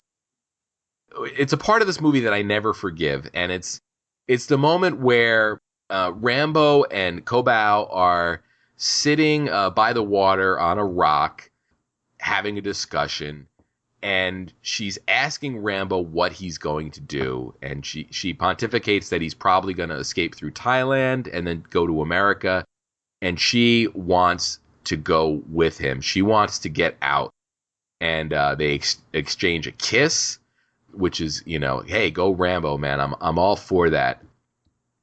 And then they get up to leave, and for a reason that I cannot figure out to this day, Rambo had left his bow and arrow behind. So he pauses to turn around and pick it up. And in that moment, the little weaselly camp commander has shot Kobau.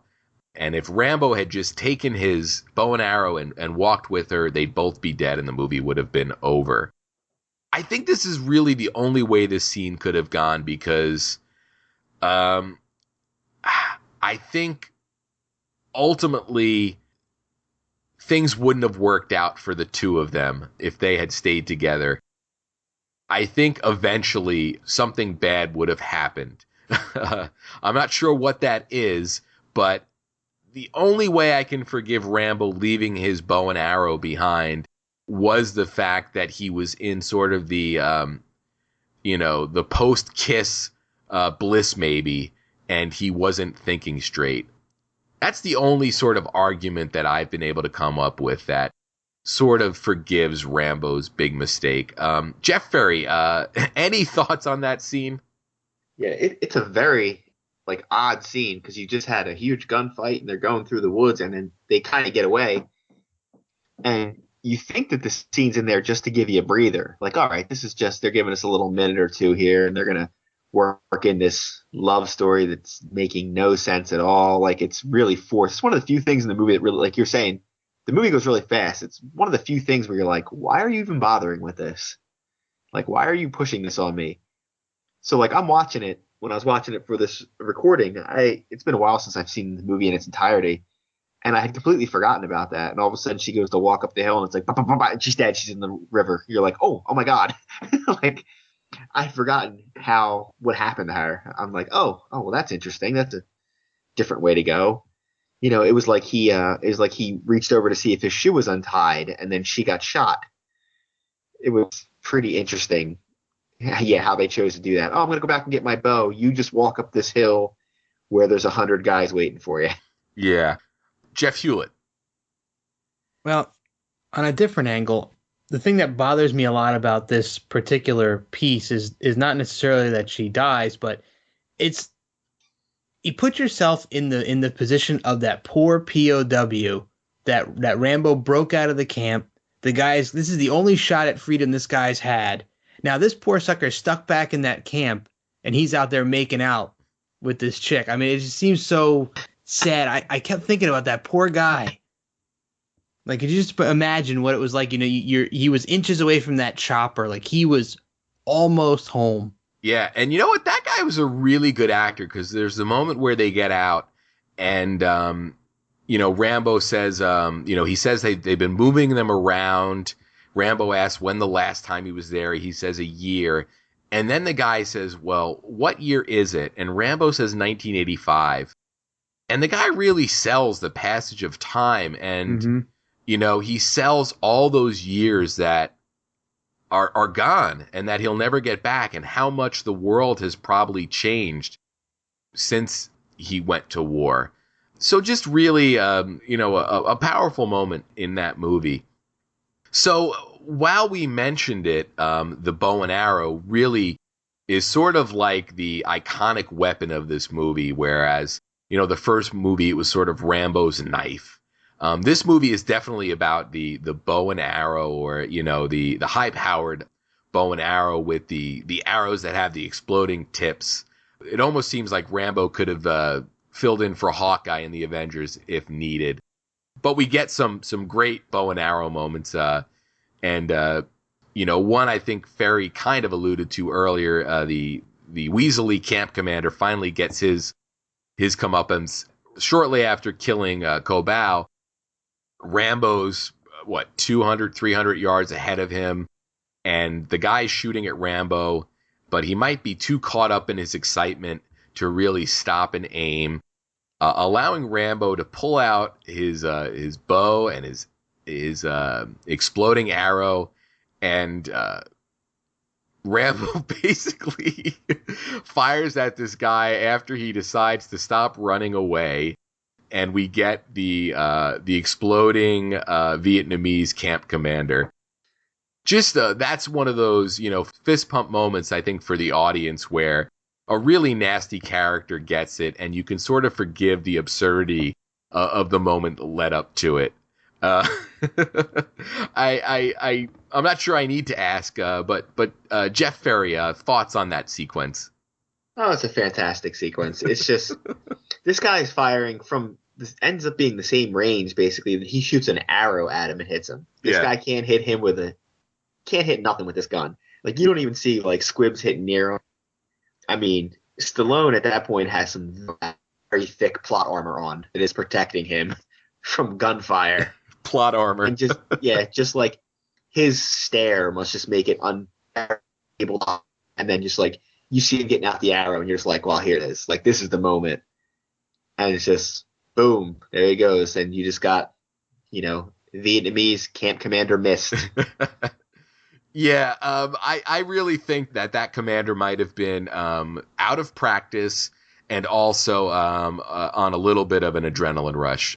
I'd like to give him the benefit of that doubt. Jeff Hulit.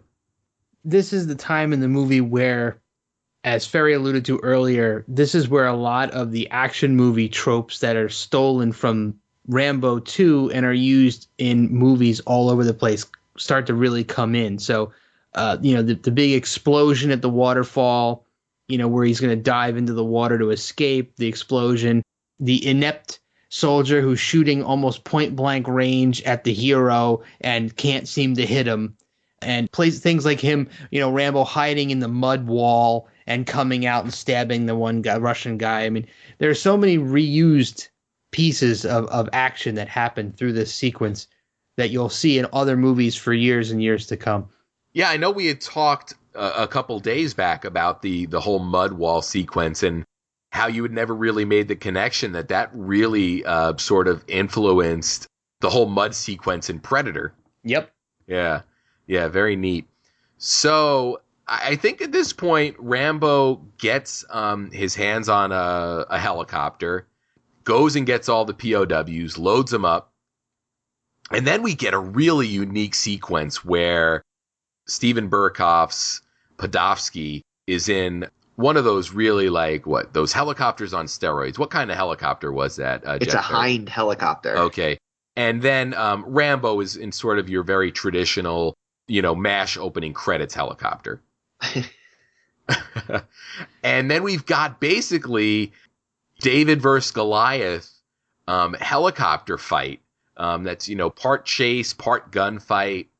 And we've got a moment where Podofsky thinks he has shot down the helicopter, and after the smoke clears, he sees the helicopter down in has landed in the water, and Rambo looks unconscious. And this is the moment where Rambo has pulled a rope-a-dope, where Podofsky lowers his helicopter, and he is basically gonna look directly at Rambo as he fires at his helicopter. And Rambo pops up at that moment, and he fires a missile through the broken windscreen of the helicopter and blows up Podofsky. Another great sort of sequence where you have to suspend a little bit of disbelief. Jeff Hulit, feelings on that moment? I think this movie single-handedly brought the RPG rocket launcher into its 80s action movie fame. I think everybody started to use those rocket launchers after this, because you see it get used twice, right? Yeah. You see him blow up the other boat with it earlier, and then you see him use it to blow up this helicopter. So I think that kind of sparked America's fascination with the RPG weapon. Right. Jeff Ferry. Oh, I agree. I mean, you see them popping up all over the place. Different types of RPGs and rocket launchers. You'll see them pop up. They're in Commando. I mean, you look at Red Dawn. They're all over Red Dawn. Red Dawn, it's like they were handing them out at the store. They have so many of them. The thing that I always love, though, is people are always able to hit everything with them. Like, they're not a guided weapon. You have to aim and hit, and they're notoriously not good shots. So, he does his quick wake up and shoot. More than likely, he would have done that, and a rocket would have sailed right past it. I also didn't understand why the helicopter needed to come and get right in front of him. Like, helicopters can shoot down. Yeah, I guess he wanted to look at Rambo as he destroyed him. It was that character flaw that ended up, being his downfall. So Rambo and the POWs return to the base. Everybody's excited except for Murdoch, who has sort of sequestered himself into his office. Rambo lands, the POWs are getting much needed medical attention. And Erickson comes over to congratulate Rambo on the mission. And, Rambo gives him a nice 1-2 combination with the butt of the gun with Troutman standing by. And then Rambo goes inside and has his breakdown moment for this movie where he unloads his weapon on the command center. He destroys it. And when he's done destroying it, he fires the last rounds of the gun up in the air as he gives out this primal yell. And we see Murdoch responding in his office, just in complete terror. Rambo comes in and pulls out his knife and slams it down next to Murdoch's head and says, "Mission accomplished." And, Murdoch basically has, a similar moment to the one that Teasel had in First Blood. And Rambo has, clearly taken something from Murdoch at the end of this movie. And then we get our big speech at the end of this movie where Rambo gives a patriotic speech at the end of this movie to Troutman, where, Troutman says, don't let everything that you've gone through, fuel your hatred for this country. And Rambo looks at him really disgusted, saying, "Hate? I love this country. I'd give my life for it." And he really gives a great speech about veterans in general and how we should really honor and revere all of the men and women who have put themselves in harm's way, for the freedom that we have. And I won't say it's anywhere near as effective as the speech that he gives at the end of First Blood, but I think the intention here was different. And I think in terms of delivering a message, it's just as effective. Jeff Ferry, any thoughts on that? It's not as in-depth as what happens in the first one. They don't try to go as deep as they did there. He basically says, like you said, he's like, "Oh, you don't hate your country." And he's like, "I don't." And then he basically says all he ever wanted was for his country to love him as much as he loved it. Yeah. And I think that was what always kind of bothered him. Like he goes into it in the first one about like, you sent me off to fight and to kill and to do whatever, which he seemed willing to do. But then when he gets back and everybody, kind of craps on him about it. Yeah. He doesn't understand why. He's like, "Well, you sent me off to do this. Now I come back. What's going on?" But since this was a different type of movie, this wasn't a deep movie. They just skim the surface on it a little bit. They just touch on it. And then it's like, "Good job, roll credits, hour and a half." I wanted to touch on that real quick too. You make this movie. This is a 2 hour and 10-minute movie. If you make it today. Oh yeah. Yeah. And you're sitting there the whole time going, "Oh my God, you could have cut 15 minutes in." Yeah. This was an 80s action movie. You're in, you're out. Yeah. Yeah. Jeff Hulit. This is one of those times I think where the audience was expecting a certain payoff and maybe didn't necessarily get it. I mean, every time I watch this movie, I always think, God, I hope he freaking guts Murdoch. but he doesn't. In fact, he kind of he gives Murdoch an ultimatum essentially and tells him, he's like, there are other guys out there and I know where they are, and I want you to go get them or I'm coming back to get you. So, he kind of turns the situation around in a way that you don't necessarily expect him to, because you're just going to go in there and just blow the whole place up, right? Kind of the way he blew up the prison camp, and he kind of just blew up everybody that was there. And, you kind of want him to do it, but, of course he doesn't. But as far as the speech goes, of course, it's not as emotional, but I think the message is really, really clear. And what they wanted the audience to walk away with was a more deep appreciation of, Vietnam War veterans or veterans in general, because, like Jeff Ferry alluded to earlier, that, the attitudes of today towards veterans, our society is more easily able to separate, whether or not you agree with the war itself. People are more respectful towards the people who are fighting it, regardless whether or not they agree with it. But back then, it was a completely different ballgame. And I think, the message of this movie was, these guys need to be respected and treated much better than they were. Yeah, totally. So real quick, I want to go back to author David Morrell in that same interview that we talked about in the First Blood portion, where they ask him how he feels about this film. And he says, I wasn't involved with this one, so I can speak objectively. I had a lot of fun with Rambo First Blood Part 2. It's a cross between a Western and a Tarzan movie. The fight in the helicopter is like a fight on a stagecoach. The arrows with the grenades on them, the wall of mud that Rambo steps out of, magically appearing. It all makes me smile. I met an instructor from Fort Bragg who said that he and his unit went to see the second movie and couldn't stop laughing when Rambo shoots a rocket launcher through the shattered windscreen of his downed helicopter. The POWs Rambo rescued her in the back, and in real life, the backblast from the rocket would have killed them all. But the movie wasn't meant to be realistic, and despite the errors, the Fort Bragg instructor said that he and his team loved it.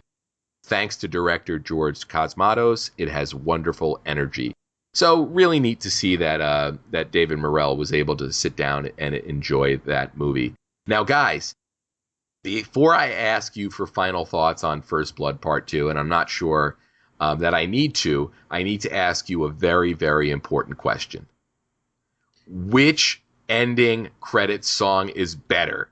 It's a Long Road, the theme from First Blood, sung by Dan Hill, or Peace in Our Life by Frank Stallone? Jeff Ferry. Oh, dear God. I mean, I don't know why they need to do this to me in the Rambo movies. I just watched a fine film, credits roll, and it's like a car crash. I mean, besides the fact that, like, I'm going to go out on a limb here and say these are not the two greatest songs I've ever heard, it seems like neither one of them movie. Like, the first one, like, you just had, First Blood wraps up and it's real serious, and then, like, it jerks me right out of the movie, and I'm like, oh, okay. And this one, like, I needed a little bit more. This one needed to end, like, bombastic. I needed some big energy, and I didn't get it. I got Frank Stallone. Yeah. Like, in First Blood, you sort of got, It's a Long Road. It utilizes portions, or I guess the main theme from First Blood, and, creates that sing-along moment that, you sort of remember, like Bill Murray adding words to Star Wars or something. And that's how A Long Road really seems.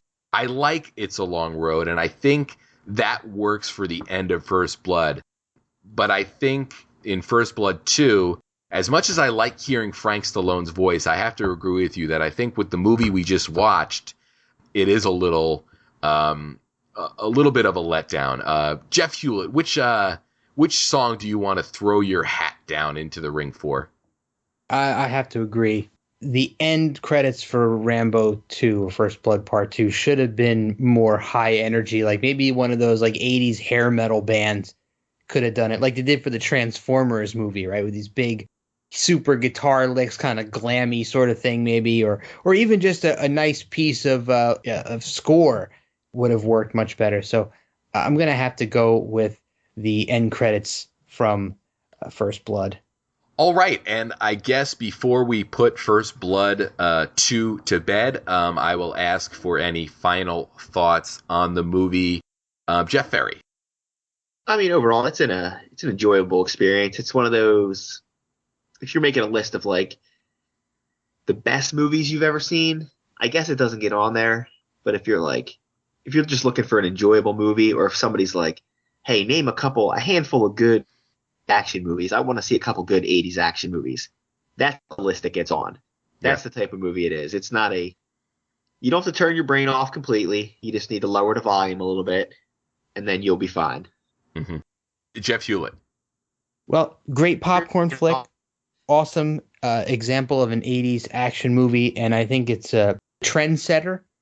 You know, it spawned a lot of action movie tropes that were used in countless other films and aped by tons and tons of other action stars. I think Stallone is almost responsible for creating that super high-level action movie genre. I think he's kind of like the captain, the champion of that. And, as far as Rambo movies go, I mean, it's not the best Rambo movie. It's certainly not the worst. I think it's number 3 on my list out of the 4. But I definitely think it's fun to watch. It's not the same type of movie as the first one, so it's a different experience. So if you're looking for another movie that's like the first one, you're going to be disappointed in it. But overall, excellent, fun movie to watch. Yeah, I would say that this was the movie that if I was having some friends over on a Saturday night, to have some cocktails and to have some fun, and we were going to watch a Rambo movie, this is the one that I would grab. As I said earlier, there really is sort of a Rambo movie for any action movie fan, and depending on what kind of mood I'm in, there are times where I'll grab this movie, and the pacing of it, it's really unlike any other film in the series in terms of its pacing, and just in terms of action movies overall. It really sets a pace that a lot of films probably couldn't keep up with. So I think I ranked these movies about the same as you, Jeff Hulit. And towards the end of our SlyCast coverage proper, in a couple of months, we're going to go through and we're going to individually rank the Rambo movies and the Rocky movies, and then Stallone's entire filmography. Once we figure out a way to score everything and add the proper weight to our votes. So I think that brings us to the end of our First Blood Part 2 discussion. But I do know that we had mentioned one of the main parodies for this. And I know, Jeff Hulit, you are a big Weird Al fan. And Weird Al made a movie in the 80s called UHF, which was sort of like the Weird Al treatment for Hollywood, where within the structure of a normal movie, he was able to do his parodies. And we get a great Rambo First Blood Part 2 parody. Do you want to sort of take us through that? Yeah, so Kramer, or Stanley Spadowski in the movie, who's the janitor, gets kidnapped. And Al imagines himself turning into Rambo to go rescue him as if he was a POW. So you get some select rip-offs of different parts of Rambo 2. So you get a takeoff, a parody of the waterfall scene with the camp captain shooting at Rambo and missing him. But in this parody, they're very, very close together, maybe a couple of feet apart, and the guys just can't seem to hit Rambo. And, Al takes this dear sweet time in drawing back the bow to actually shoot the guy and blow him up. So it's kind of an extreme takeoff. And meanwhile, you see Weird Al's got this fake chest and abs thing going on, so he kind of looks like Rambo. He's got the headband on. And they do a takeoff of the helicopter flying over the prison camp and blowing it up. And every time he launches a gun or a rocket, he does the Sly scream, oh! So he does it 3 or 4 times. Pretty good takeoffs, a lot of really funny moments. And I think Sly himself took it very well.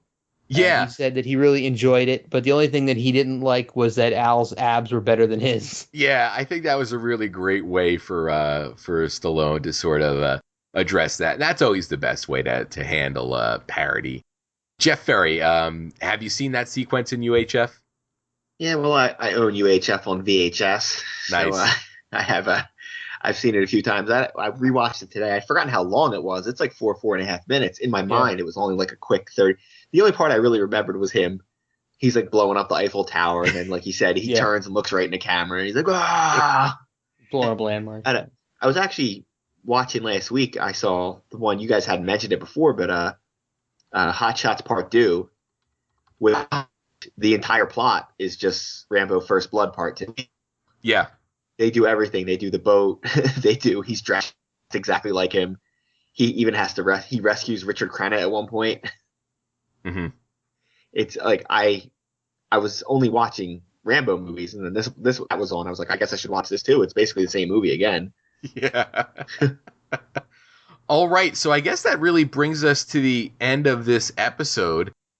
Before I wrap things up, are there any final thoughts you guys want to discuss regarding First Blood or Rambo First Blood Part 2? Jeff Hulit. I think I've pretty much said everything I wanted to say. Both are great movies. I love them both. Obviously, First Blood is one of my favorites, and if not tied for my favorite Stallone movie.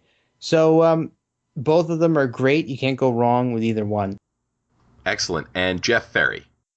I would say the way that I would probably rate him, I would say First Blood is a really good movie, and First Blood Part 2 is a really good action movie. Like, that's the distinction. Yeah. I wouldn't argue that it's a great movie, but it's a fun movie. It's an action movie. You know what I mean? It is what it is. Yeah, I think that's a fair assessment. And, you know, I made my feelings pretty clear up front about how much of a fan of First Blood I am. And I think First Blood Part 2 is really the only logical sequel they could have made. And maybe we'll talk about that at another point. We can have a detailed discussion down the road as we find ways to sort of keep this series alive after we dig through all of Stallone's movies. So with that said, I think we've devoted a lot of time to these two movies. I think we had an excellent discussion. I always know that we're going to come away from these episodes having had some great interaction, and I know that I always take some stuff away from these discussions where I see things in the movies that I hadn't seen previously. So as always, guys, it was a genuine pleasure to talk these two movies with you. And I'd just like to say that the best way to interact with us would be on Twitter. We are at the SlyCast, and through that account, you can access all of our individual Twitter accounts. And you can also find detailed show notes, or more expanded show notes, I should add, over at SlyCastPodcast.blogspot.com. And this brings us to the end of another SlyCast, the Sylvester Stallone Fan Podcast, and we will see you next time.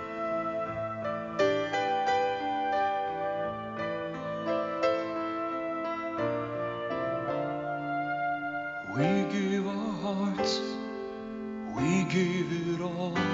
Flame in the fire burns forevermore.